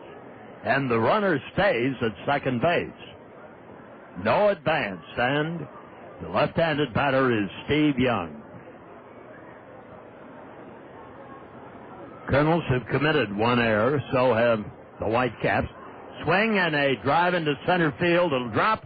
Base hit, runner rounding third. Here's the throw towards the plate. It's cut off by Collins, the first baseman. Singling for a run is Steve Young to make it a 10-6 ball game. Second RBI base hit in a row for Steve Young, and that run charged to Miguel Gonzalez. And the Colonel lead, as Bob said, is down to 4. We have a Taco Bell 10 spot on the board, but the lead is dwindling now, 10-6. Right-handed batter, Brooks Calvin, steps in there.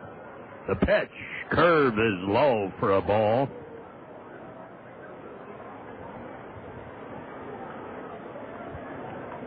Well, the Whitecaps haven't hit anything in this series until the last 2 innings.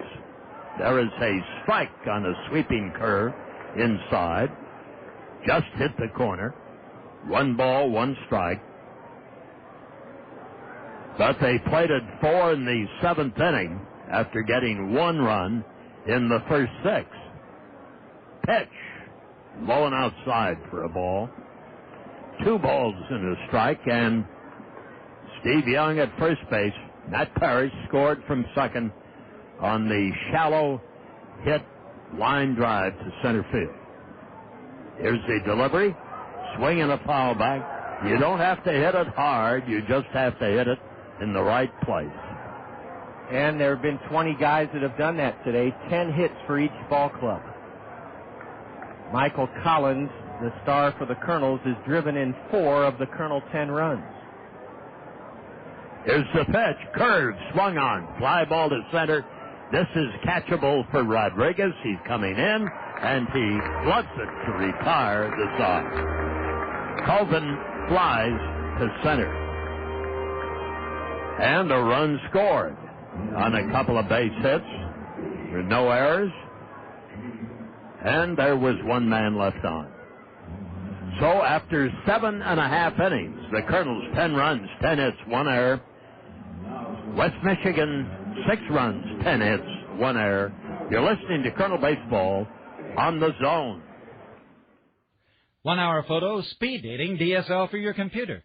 Everyone's in a hurry these days. Your professional Pekin insurance agent, Scott Draper of Sheets Forest Draper and Marion, doesn't hurry when it comes to helping you with your insurance needs. Scott will gladly sit down with you and outline a solid insurance program just right for you and your budget. Auto, home, business, life, and health. Scott Draper, your hometown Pekin insurance professional in Marion, will give you the responsive, personal, unhurried service you deserve. Knowing who you are is important. At Kirkwood Community College, we know who we are. We are accessibility. We are quality. We are opportunity. We are community. Who are you? We can help you learn. Kirkwood.edu. This place sucks! So get sucked in. It's Tornado's Grub and Pub. Tornado's has food for the body and music for the soul. Stop in and fill your stomach with great food from their grill, including the best mushroom and Swiss burger in town. And every Thursday and Saturday night, they have live music, some of the region's best entertainers to help you get your groove on. Food for the body and music for the soul. Come get twisted. Tornado's Pub and Grub, 1400 3rd Street Southeast in Cedar Rapids. Skipper Matt Walbeck of the Whitecaps continues to experiment with his pitchers and rather rotate them in this 10-6 ball game. And Anthony Tomey, a right-handed pitcher who comes from Eastern Michigan University. A 30th round pick of the 2003 draft. Chunky right-hander out there on the mound. And the pitch outside for a ball, makes it ball one and no strikes. Nate Sutton has reached all 3 times up today. Tomey is 6'4" and 245. Delivers a strike to Nate. Anthony's working for the team-high 21st time out of the Whitecap bullpen. He thrives on work. Well, at 245, he can stand it. There's a swing and a miss on a breaking ball. Gave him a slider on the inside. Kernels lead at 10-6. And the pitch. Swung on and chopped foul down the left field line. Our favorite phrase, I think, in this 4-game series has been chop. It all goes back to you and Julia on Thursday night giving the old definition of the Baltimore chop. Julia had asked early in the game, John, what's a Baltimore chop? And thanks to her research and you guys talking it over, it really goes back, Bob, the day you said that John McGraw, former player here in Cedar Rapids in the early 1900s, tried to get an edge on the opposition by packing the dirt down in front of home plate in Baltimore. And that was, let's see, I think they gave it 1890, I believe. Yeah, that's right. It time, wasn't it? The origin of the term, yes.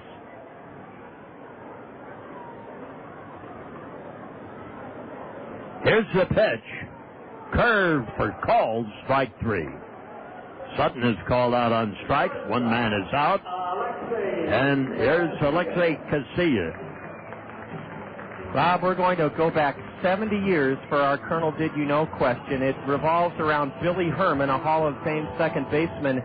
As many great power hitters as the Cubs have had, did you know that Billy Herman still holds the single-season Cub record for doubles? In 1935 and 1936, both of those seasons, Billy Herman whacked 57 doubles in those 2 seasons, each season 57 doubles. Wow. You'd have think probably had a 40-ounce bat. Well, you would have just hit them where they ain't. Well, with guys like Ernie Banks and Ryan Sandberg and Billy Williams and Sammy Sosa, that record has stood the test of time. There's a curve that is low, and the count moves along to the left-handed hitting leadoff man, Casilla of the Kernels, who has a count of ball 3 and no strikes. I remember Billy Herman managing the Boston Red Sox in the mid-'60s. That's right. Bob, that's when Tom Yawkey let the Red Sox run like a country club. They didn't expect to win. Now the pitch on its way. The curveball misses, and it's ball 4 to Casilla, who goes down to first base. You know who had to step in and put an end to that country club atmosphere in Boston was Dick Williams. In '67, he laid the law down. Center fielder, Rodriguez. How many baseball books have you read in your lifetime? I guess, Bob, I just love reading about the game. And I don't know, hopefully at least 5 or 6 dozen books from front to cover. But a lot of books I just pick and choose out of. Especially when I'm looking for a did you know question or a Springhouse trivia question. Well, we have a library up here in the booth, as I have indicated. There's a strike call to the right-handed hitter, Rodriguez. Sean readies. There's a swing and a fly ball into right center. It's going to carry deep, and the center fielder isn't going to get it. Rounding second, coming into third, Casilla makes a big turn and holds up. And in at second with a double, his first hit of the afternoon is Sean Rodriguez. It gives him his 9th double of the year for a .259 batter. And the Kernels have runners at second and third. Justice that time didn't get a good jump on the ball, really.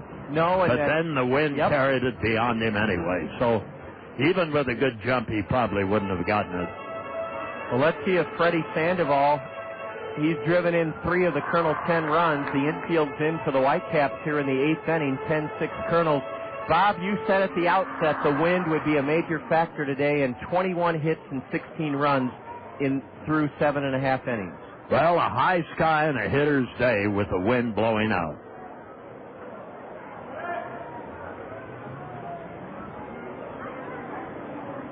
Infield is in, and this one is jabbed foul down the right field line by Freddy Sandoval.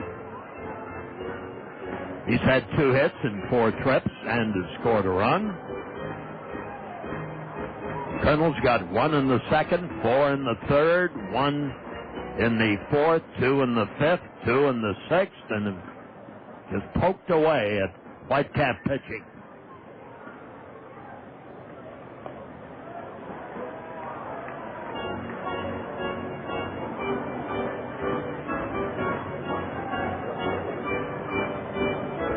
Tomey looks at sometimes like he throws a knuckleball, John. Well, that was a backdoor slider that just missed it, Freddie. He has kind of a hesitation in his kick. He's such a big guy, you'd expect him to try to blow it by you, but he mixes his pitches up pretty well. And he may have a knuckle curve in his repertoire.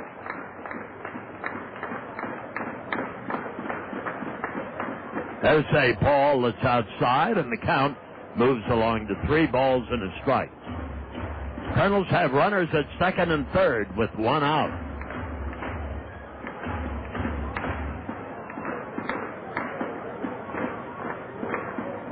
At the belt, here's the pitch. Curved for ball 4. That slider is continually outside. He's missing with it. That loads him up for Aaron Peel, who's been hit by pitches twice, drove in a run, scored 3 of the Kernels' 10. He could really put this game away with 1 fell swoop.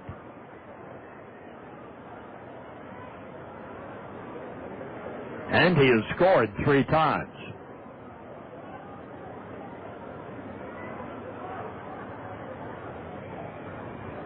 From the stretch.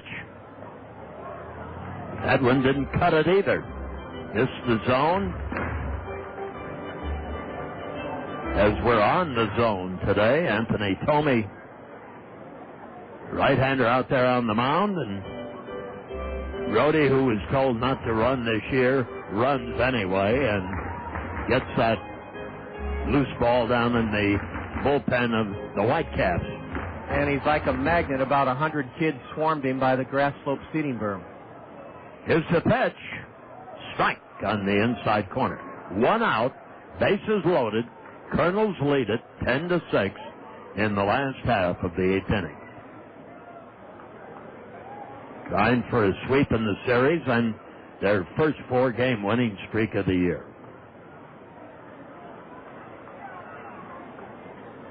There's a swing and a cut foul up into the sweet seats there.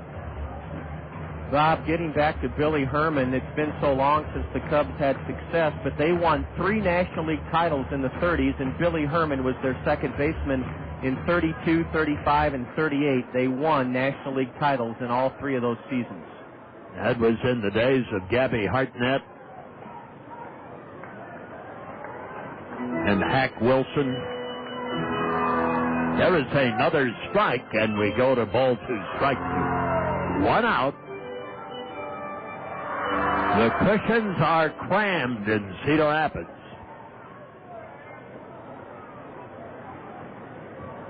Here's the pitch.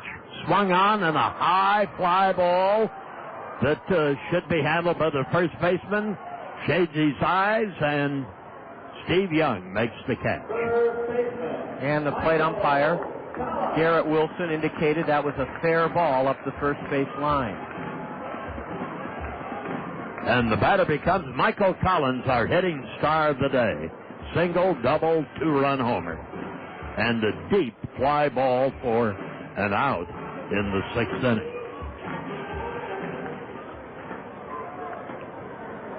And the Kernels are going to put T.J. Stanton down in the bullpen. Pitch, curve for a ball inside. Ball 1 and no strikes. Bobby Magianis has been a busy man with the traffic at third base today with 10 runs on 11 hits for the Kernels. Pitch, swung on, fly ball into right field. Could be tough for the right fielder. It drops. 1 run is scoring. 2 runs are scoring. Here comes the 3rd run, and Sandoval, head first slide, safe at the plate, and the Kernels clear the bases on a double by Michael Collins. What a day he is having. He'll remember this Sunday in May for a long period of time. Yes, he will, Bob, because he drives in 7 runs. 7 runs driven in for Michael Collins on the afternoon, and he did anchor at second, and that shows you what a team player he is. He didn't want to risk being thrown out at third and not having Sandoval's run count. He could have been a selfish ball player and tried to go to third for his cycle, but he said, no, that run from first has to get home. I'm not going to risk it. 13-6, the Kernels. Strike on the inside corner. Warner Madrigal, looking for his first hit today as a DH. Again, the hesitation and the pitch. Curve is low and away. 1 ball, 1 strike. Now 12 hits and 13 runs. That's as efficient as you can get. Collins leads, and the pitch is low and away for a ball. That was a fly ball down the right field line, and the wind kept blowing it away from Matt Parrish in right field. Had no chance. It dropped in front of the 325-foot mark. And 3 runners came scoring home. Ground ball to the right side. The pick by Young.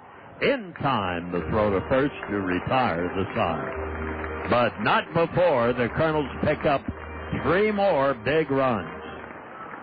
On a bases-clearing double by Michael Collins with those 7 runs driven in. The Kernels had 2 hits in the inning. There were no errors. They left 1 man on. We've completed 8 innings of play here at Veterans Memorial Stadium.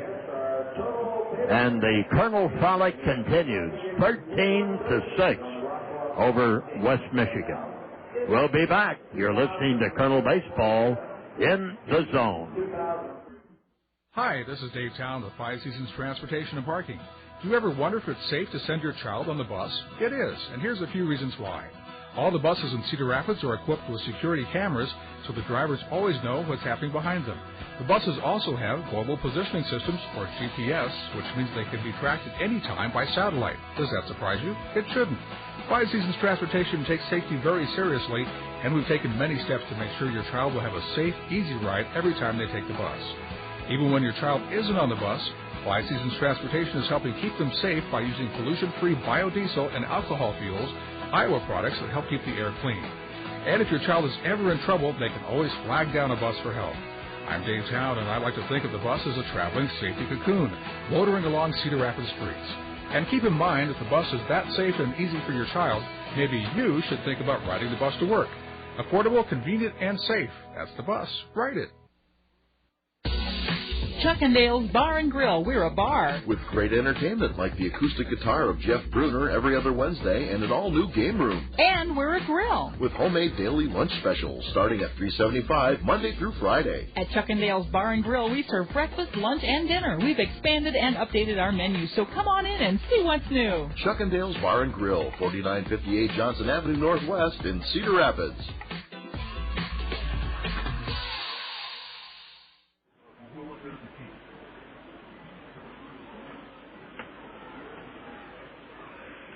Into the ninth inning.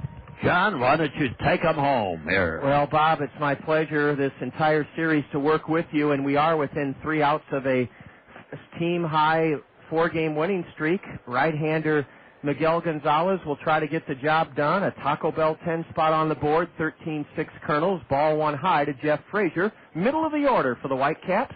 There's strike 1 from the right-hander making his Kernel debut, Miguel Gonzalez. It's 13-6 Kernels. We're in the top of the 9th inning, and great news, Bob, on the attendance front.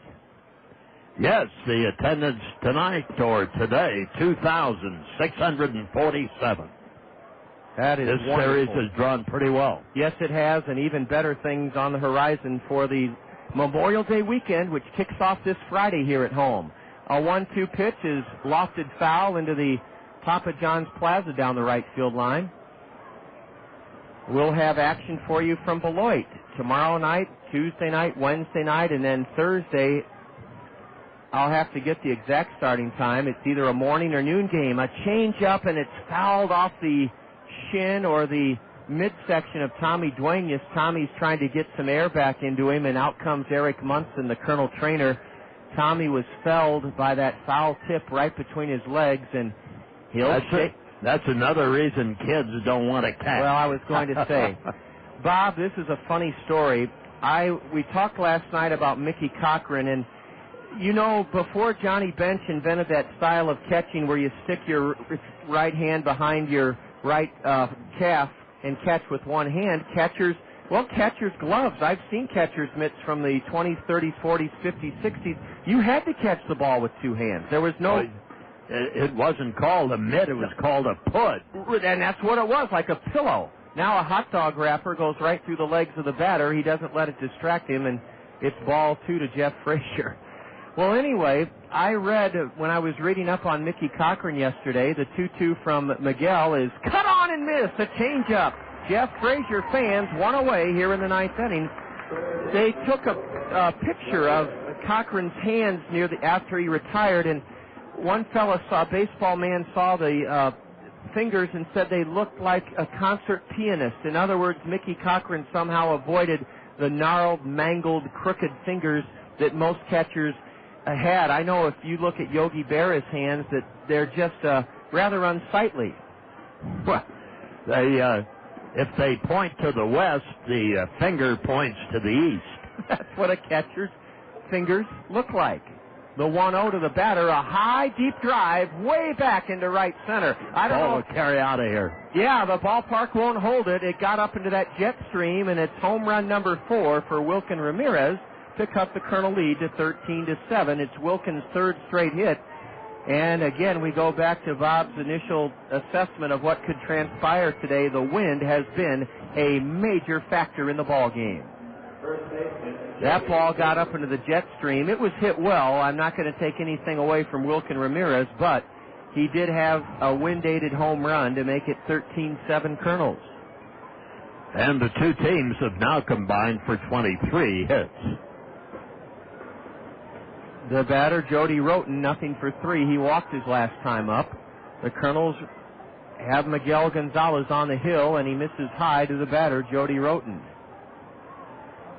Well, when the Kernels come back from Beloit, they will be facing the South Bend Silverhawks. Along with Fort Wayne, the two teams vying for the lead in the east of the Midwest League. Both of them have 18 defeats. A 1-1 pitch, a change-up, and Roten was way out in front. Swing and a miss, strike two. Well, let's hope we can have as much success against an Eastern Division foe in South Bend as we've had against these Whitecaps of the East. Another foul behind home plate keeps Jody Roten in the hole, 1-2. One out. 13-7 Kernels, top of the seventh inning. Well, Beloit, the team that you'll be broadcasting tomorrow night with Cedar Rapids, Beloit is 2 games below 500 at the start of the day. And they played very well here earlier this spring. They took 3 of 4 from us, I believe. I'll double check that. Ball 2 outside to Jody Roten. Gonzalez delivers, and lifting it foul way down the left field line is Roten, and the wind made it Aaron Peel chase over there, but it's out of his reach. Let's see what we did against Beloit at home in early May. We lost 10-3, won 8-5, lost 10-5, and won 4. Well, wait a minute. We played them in 4 games, not 3. I'm missing a game. We won 10-3. Or we lost 10-3. Ball 3 to the batter, won 8-5. Then lost 10-5. Oh, we only played them in a 3-game series. They took 2 of 3. The payoff pitch. Cracked hard to first. Michael Collins gloves it. Who else? Yes, moving to his left on one hop, and he makes the play himself. Collins has shined at the plate with 7 RBIs, and he's played equally as impressive at first base. Man, is that guy. Bob, I got here at 9:30 this morning, and there he was in the batting cage with Justin Bachman. I say that because I want to reiterate to our listeners how hard these fellas work at their craft, their profession. Yes, and I would reiterate that because after the noon game on Friday, when I went down to the clubhouse, almost all of the squad was in the weight room. There you go. Swing and a miss by Brent Dlugach. Evens the count 1-1. This crowd has come alive, trying to help the Kernels sweep the Whitecaps, leading 13-7. Swing and a miss on Brent Dlugach, strike 2. And now the Kernels are 1 out away from bagging their 4th straight win, their longest winning streak of the year. Let's let the crowd tell you part of the story. Ball 2 in the dirt. Ball 2 in the dirt to Brent Dlugach. Rafael Rodriguez trying to earn his 3rd victory of the year, and he needs Miguel Gonzalez's help here in the 9th to do it. Dlugach, a right-handed hitter. Lips it into center, way back in the jet stream. Rodriguez has it on the edge of the track.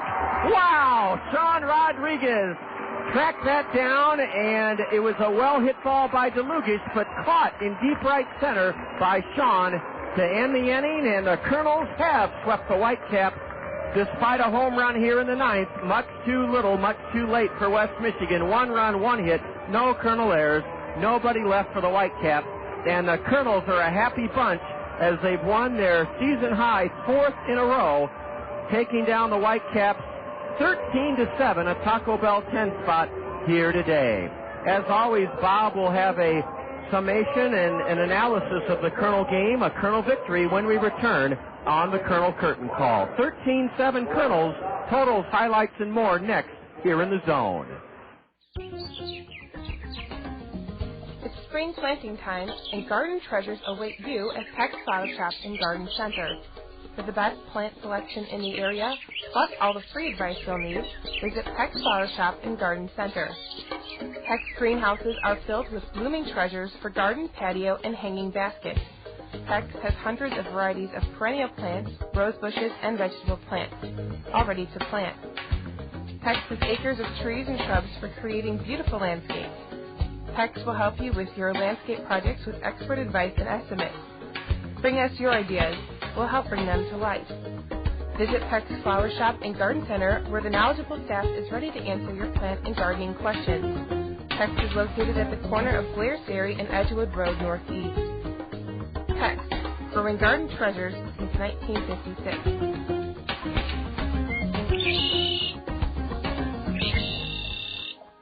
Who's that cool cooking man? King of the grill, who's your patio daddy-o? Char-broiled sausage flipping man with the buns, who's your patio daddy-o? He only cooks Clements, cook number one for taste and fun. Econo Foods is the place to save on Clements Fine products this week. Shop Econo Foods for hot pricing on Clements.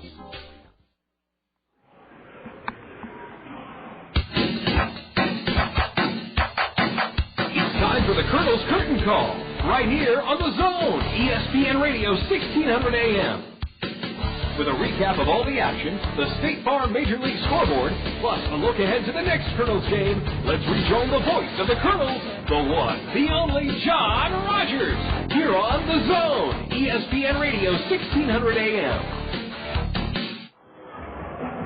Well, after coming off a dreadful road trip in which they lost 6 in a row, including being swept in Dayton, the Kernels got back here and did a arduous, rigorous, strident, spirited workout for 3.5 hours Thursday afternoon. And, Bob, that along with a lot of good pitching results in the Kernels sweeping West Michigan. Well, I go back to a phrase by the former Iowa football coach Hayden Fry. And that is, the sun don't shine on the same old dog's back all the time. So things have turned around a bit for the Kernels, and it is time to see if they can build on this 4-game winning streak by taking a series on the road against Beloit. It all started, yes, John, with that workout on Thursday. And since that time, the team has been focused with pitching, catching, fielding, and just generally presenting themselves as a winning ball club, even though they still are way below the 500 mark. But today, they were efficient in the hitting department with a total of 13 runs on 12 hits and 1 error, while the Whitecaps had 7 runs, 11 hits, and 1 error. And Cedar Rapids won their 18th game of the year against 25 defeats. Still struggling with the 500 mark, but it certainly is a lot better on this sunshiny afternoon than it was on that Wednesday night coming back from the road trip. Things had to be in a state of disarray, as a matter of fact. Well, Bobby Magianis and the coaches have been able to get them together and get the pitching staff straightened out, and fine pitching was the hallmark of this series. Cedar Rapids winning 3-0, then 6-4 when the score was 6-0 after 8 innings of play, and last night winning in the rain-delayed game by the score of 4-1. Today, though, was a conducive day for hitting, and consequently, there were a total of 23 base hits in the game. And the star of the game today, well, you could say it again, was Rodriguez, the starting pitcher who carried the game into the 6th inning. He gets the win, and he pitched extremely well for the first 5 innings. But today, you would have to give the nod to the offense and to the Australian Michael Collins, who had himself a double, a single, a home run, a deep fly out to center field, and another 3-run scoring double in his final at-bat. Michael had himself a day, and as John Rogers told you, he was out here early taking batting practice, working with the batting practice coach and the batting coach, period, in Justin Bauman, and consequently, all of that work is now paying off. At the start of the game, Collins was hitting .257, and with 4 hits and 7 runs driven in, those numbers are going to look a heck of a lot better going to Beloit than they did at the start of today's game. So the Kernels find themselves in the throes of a 4-game winning streak. And now, let's see if they can take a series on the road then come back here for 8 games, and they face a South Bend team that has been mighty salty in the first half of the season. We'll see if the Kernels can keep up the pitching, defense, and offense, especially hitting with runners in scoring position and 2 out. They did everything in the correct mode in this 4-game series, and as the guy says, hey, just keep it up. Just keep it up is right, Bob. A wonderful series for the Kernels. They take 6 of 8 from the Detroit Tiger minor leaguers on the regular season. Rafael Rodriguez did earn his 3rd win of the season, 3-2. The starter, Dallas Traherne, for the Whitecaps is now 1-5. The game took 2 hours and 47 minutes before 2,647 on this Sunday. And Bob, a final word for you. I know that you love to see day baseball, and you've got to be gratified to see the literally hundreds of kids, thanks to Velocity Sports Performance in St. Luke's, lining up for a long time to run the bases. And I would like to, after this fine scene with the kids, to take a tip of the cap to West Michigan, because I went down to see Matt Ryder, the last night's pitcher and the son of a former Iowa assistant basketball coach. I wanted to say hello to him before the game, and unbelievably, every West Michigan Whitecap said hello. It's a nice day, or why? You don't get that much in a visitor's dugout or any baseball dugout, as a matter of fact. So, of course, it's always easy to say when you've beaten a team 4 times, they're a bunch of great guys. Well, but anyway, it was a nice deal. And right. We summed up this team by saying, well, West Michigan may not be the best team in either division of the Midwest League, but they're the best educated, and I guess that showed. For instance, in talking to Matt Ryder, I found out that he majored out of Johns Hopkins University in, believe it or not, international relations, and his foreign language was Italian. Well, and here he is pitching in the Detroit Tiger organization, trying to make his way in baseball, still plays basketball, still has fun with it, but when it's over, does he have a foundation? Does he, I should say. He'll probably... And that's what it's about. It is, Bob, and he'll probably enter the Foreign Service, and let's hope it's after a long and successful professional baseball career. And all of that, what Bob said about the Whitecaps, is a reflection of their manager, who's a very good friend of Bobby Magianis, the Colonel skipper. That's Matt Walbeck. Well, Bob, 3.5 hours ago, you had me stow away some chicken, some fruit salad, some cheese, and some onions for you in the refrigerator. Are you ready for it? I'm ready, baby. Okay, Bob. We'll look forward to kicking off the Memorial Day weekend with you here on Friday night. Thank you so much for a fun 4-game series. It was delightful. Thanks to Bob Brooks. Up next, we'll enjoy one of Bob's calls, the Michael Collins bases-loaded 3-run double in the 8th inning. That's going to be our Access Direct play of the game. Stay tuned for that here in the Zone. When your coworker says she's going to Cabo, do you think about Mexico or Cedar Rapids food, drink, and volleyball hotspot? Either answer is fine, but it's a lot cheaper to come to Cabo Bar and Grill on CR's southwest side for our $2 lunch menu and $1 off drinks before 5. You'll still get some great time in the sun and on the sand of our volleyball courts. We'll even put little umbrellas in all your drinks if you want, and the food's great at Cabo Bar and Grill. Save the airfare and feel free to drink the water at Cabo Bar and Grill. Mike and Mike in the Morning's Just Shut Up Award is about more than merely pointing out stupidity. It's about the Bill of Rights and basic cable, call waiting, and free trips to the salad bar. It's about everything that makes this country great. Yes, it's about freedom. Freedom for people to say something completely moronic. Shut up! And it's also about the freedom for you to tell that person to just shut up. So exercise that freedom. Tuesday mornings with Mike and Mike in the Morning on ESPN Radio. Just past 5 o'clock, a crowd of 2,647 saw the Kernels take their 4th in a row and sweep the West Michigan Whitecaps 13-7 this afternoon. Our special guests today were from Wright Elementary School and the College Community Prairie District. It's time now to enjoy our Access Direct play of the game. It's brought to us by Access Direct. They're undergoing a hiring initiative right now. They need team players, and there are a couple of ways you can review the fabulous career opportunities right now at Access Direct. You could go on their website at www.accdir.com or call them to join the winning team at Access Direct, 261-0260. Why Access Direct?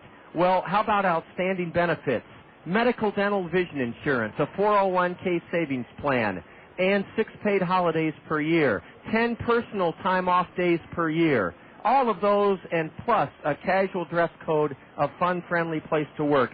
Why you should check out the hiring initiative, the job availabilities at Access Direct. Our Access Direct play of the game took place in the bottom of the 8th inning with 1 out. Casilla walked. Rodriguez doubled AlexI to third. Sandoval walked. After Aaron Peel fouled out to first, Michael Collins came to the plate. Bob Brooks was at the microphone. Let's enjoy our Access Direct play of the game. Swung on. Fly ball into right field. Could be tough for the right fielder. It's dropped. 1 run is scoring. 2 runs are scoring. Here comes the third run is Sandoval. Hit first slide. Safe at the plate. And the Kernels clear the bases on a double by Michael Collins. What a day he is having. Yes, what a day he did have. 7 RBIs, and Bob called his 3-run double that cleared the bases in the 8th inning. That's why we chose it as our Access Direct play of the game, because at the time the Kernels only led 10-6, and that 3-run bases-clearing double made it 13-6. The Kernels cruised home 13-7 victors. Still a couple of more fun things to do on the Colonel Curtain Call. We're going to relive Julia Jansen's story that she shared with you when she was on the air with Bob in the 6th inning. Julia was at Wrigley Field yesterday. Unbeknownst to her, her parents slipped a note to Ron Santo, the legendary Cub and now broadcaster, and Ron gives the Kernels and Julia Jansen quite a plug during the game yesterday. You'll hear that. Then Julia will have the State Farm Major League scoreboard. So more fun to come. 13-7 Kernels back in a moment here in the zone. With graduations and weddings upon us, you may be giving or receiving gifts and presents. Cedar Rapids Solid Waste and Recycling reminds you that they do not accept gift wrapping paper in your blue curbside recycling box. Instead, try to recycle by reusing old gift paper. Since wrapping paper should not be put in your blue curbside recycling box, you can throw it away in your garbage if you don't reuse it. Enjoy gift giving this season, but remember that gift wrapping paper is not recyclable. Traveling today can be somewhat hectic, even downright confusing at times. Why not let Tri-State Travel take all that frustration out of your travel plans? Whether you want to experience a cruise, enjoy a weekend getaway in Las Vegas, or just need to make airline, rental car, or hotel reservations, Tri-State Travel's Westdale Mall office can help. Our experienced staff can lower your travel stress level so you can get more enjoyment out of your journey. Stop by Tri-State Travel's Westdale Mall office today and get ready to travel worry-free. Just past 5 o'clock. Julia will let you know in a few moments what the ESPN Sunday Night Baseball game is. But right now, let's relive a thrill for the Colonel broadcast assistant. Yesterday, she was at Wrigley Field, and her brother told her to listen to the ball game. Called, of course, by Pat Hughes and Ron Santo. And let's pick up the action with Colonel broadcast assistant Julia Jansen in the stands at Wrigley Field. The next voices you'll hear will be of Ron Santo and Pat Hughes yesterday at Wrigley Field. Willie Harris leads off, takes outside, 2-0. Ron, let's get back to that note. Yeah, as I told you, Julia Jansen, she drove in from the University of Iowa and intern. Anyway, she says one of Julia's most embarrassing moments was at a Cubs game in high school. In other words, when she was in high school, and she sat in the bleachers with friends. Fastball strike, 3-1. And she had her picture taken with Ronnie, thinking me. She thought it was Ron Santo, who she never had seen before. Strike 2 call. And her mom, Beth, said, well, she realized we were doing the radio, that we wouldn't be in the bleachers. Couldn't have been you. Yeah, it couldn't have been me. Ground ball at third, one hop, glove by Ramirez, gets up and throws down Harris. Nice play by Ramos. He had to back up and glove that one hop smash. The momentum of the ball knocked him backward, but he got up and made the throw. One away. Here's Aaron Rowan. So she got her picture developed and was embarrassed to learn her celebrity picture was with Ronnie Woo.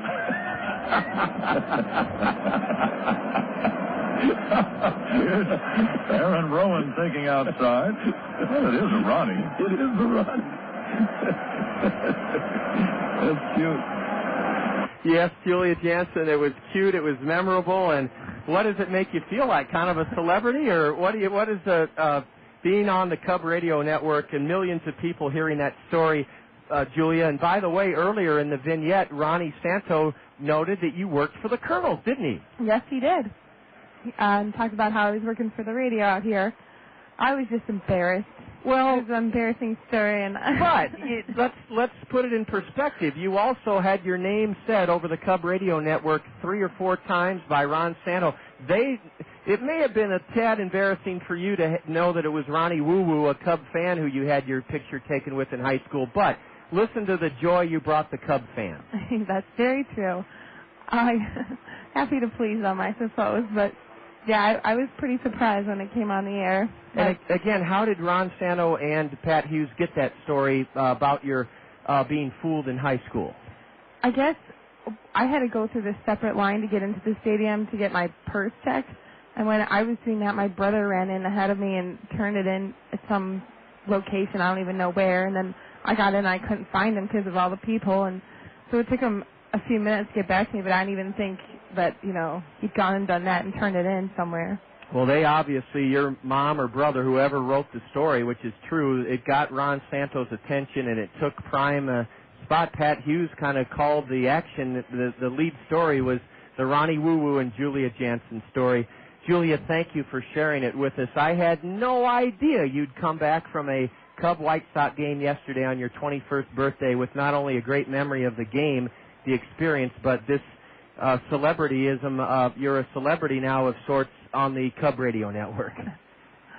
A celebrity for my stupidity. Oh, no. It's a mistake anybody could make. And let's face it, that picture of you with Ronnie Woo Woo is one you'll probably want to frame and keep for the rest of your life as a Cub fan. Julia, we have plenty of time for you to take and give us all the scores. There was one National League game, everything else interleague, and then a game tonight. I don't even know who's playing tonight on ESPN Sunday Night Baseball, but you'll be able to tell us. State Farm Major League Scoreboard here on the Colonel Curtin Call, brought to you by State Farm Insurance agents Dale Thompson, Al Shetler, Lanny Peterson, and Gary Shubat. All right. Well, the one National League game we did have was over at PNC Park. Colorado edged Pittsburgh 4-3. Then turning to interleague play at the American League at Comerica Park. Detroit edged out. Oh, no, Detroit and Arizona are still playing there in the top of the 7th. Then Washington toppled Toronto 9-2. At Oriole Park, Philadelphia knocked off Baltimore 7-2. Atlanta lost to Boston 5-2. And then Ameriquest Field, Texas downed Houston 2-0. And at the Metrodome, Milwaukee and Minnesota are in the bottom of the 11th with a tied score of 5-5. And Kansas City derailed St. Louis 9-2. Julia, great. Before you go on to the games that were hosted by National League teams, could you go back to that game that's in the 7th inning? Was it Detroit? It was early on. Yes. What's the score of that one? It's 0-0. No score. Sorry, yep. No, what's that game again, though? It's Arizona at Detroit. Okay. Yes. Okay, then interleague at the National League. Florida upended Tampa Bay 8-5. New York Yankees topped the New York Mets 5-3. At the Great American Ballpark, Cleveland whipped Cincinnati 9-2. And the Chicago Cubs prevented a sweep by winning against the Chicago White Sox today 4-3. And at Dodger Stadium, the Los Angeles Dodgers and the Los Angeles Angels of Anaheim are in the bottom of the 7th with a score of 2-3 in favor of the Los Angeles Dodgers. And at Safeco Field, Seattle leads San Diego Padres 4-0 in the top of the 7th. And later tonight at Dodger Stadium, and later tonight at SBC Park, we have San Francisco hosting Oakland. So that's the game you can all hear right here in the zone. The Battle of the Bay, the Athletics taking on the Giants in San Francisco. That should be a good one. Thanks, Julia, for bringing us the State Farm Major League Scoreboard, provided or sponsored by State Farm Insurance agents Lanny Peterson, Gary Schubat, Al Shetler, and Dale Thompson. Well, Julia, your finals are behind you, and you've done a lot this homestand. We appreciate you really being the Army soldier, the foot soldier behind these broadcasts, and we're going to continue to use you in many different ways. And I just wanted to tell you that our listeners, I think, look forward to seeing how you keep growing and developing. They've heard you between innings doing commercials. We'll continue to do that. And thank you so much for being a good sport. I don't look at it as all as an embarrassing story that Ron Santos told and that you let us share over the air. I think it's just as Ron and Pat Hughes said, it's a very cute, uplifting story. Yeah, I've learned lots more about the Cubs since then, too. That was my starting point. Oh, yeah, that was in high school. You knew hardly anything. Now you're an expert on the Cubs, and I know you'll be back to Wrigley Field later this summer, and you'll hopefully see the Cubs climb back towards that 500 mark.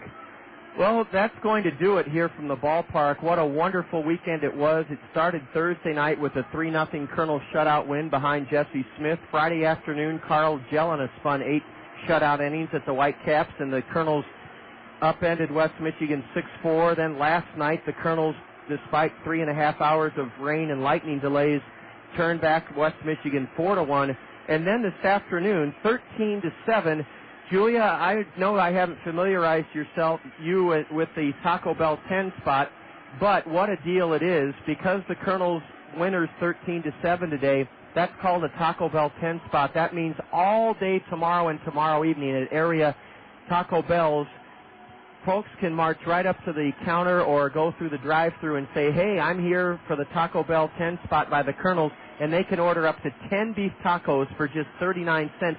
Ordinarily, they're 89 cents. I think that's a deal that you better spread around your friends at Iowa City and get them to drive up. Is it just in Cedar Rapids? Yes. Okay. Yeah, and it's worth the drive for 50 cents off per beef taco at Taco Bell's tomorrow and tomorrow evening. For Bob Brooks, legendary sportscaster, Colonel Broadcast Assistant Julia Jansen, I'm John Rogers. We'll next meet at 6:10 tomorrow evening from Pullman Field in Beloit. The Kernels open up a 4-game series with the Minnesota Twin minor leaguers, the Beloit Snappers. Thanks to Sean Patty, our in-studio engineer. And remember, you can catch the A's and Giants from San Francisco tonight, Sunday night ESPN Radio Baseball here in the zone. 13-7 Kernels, Taco Bell 10 spot tomorrow. This has been Colonel Baseball in the zone.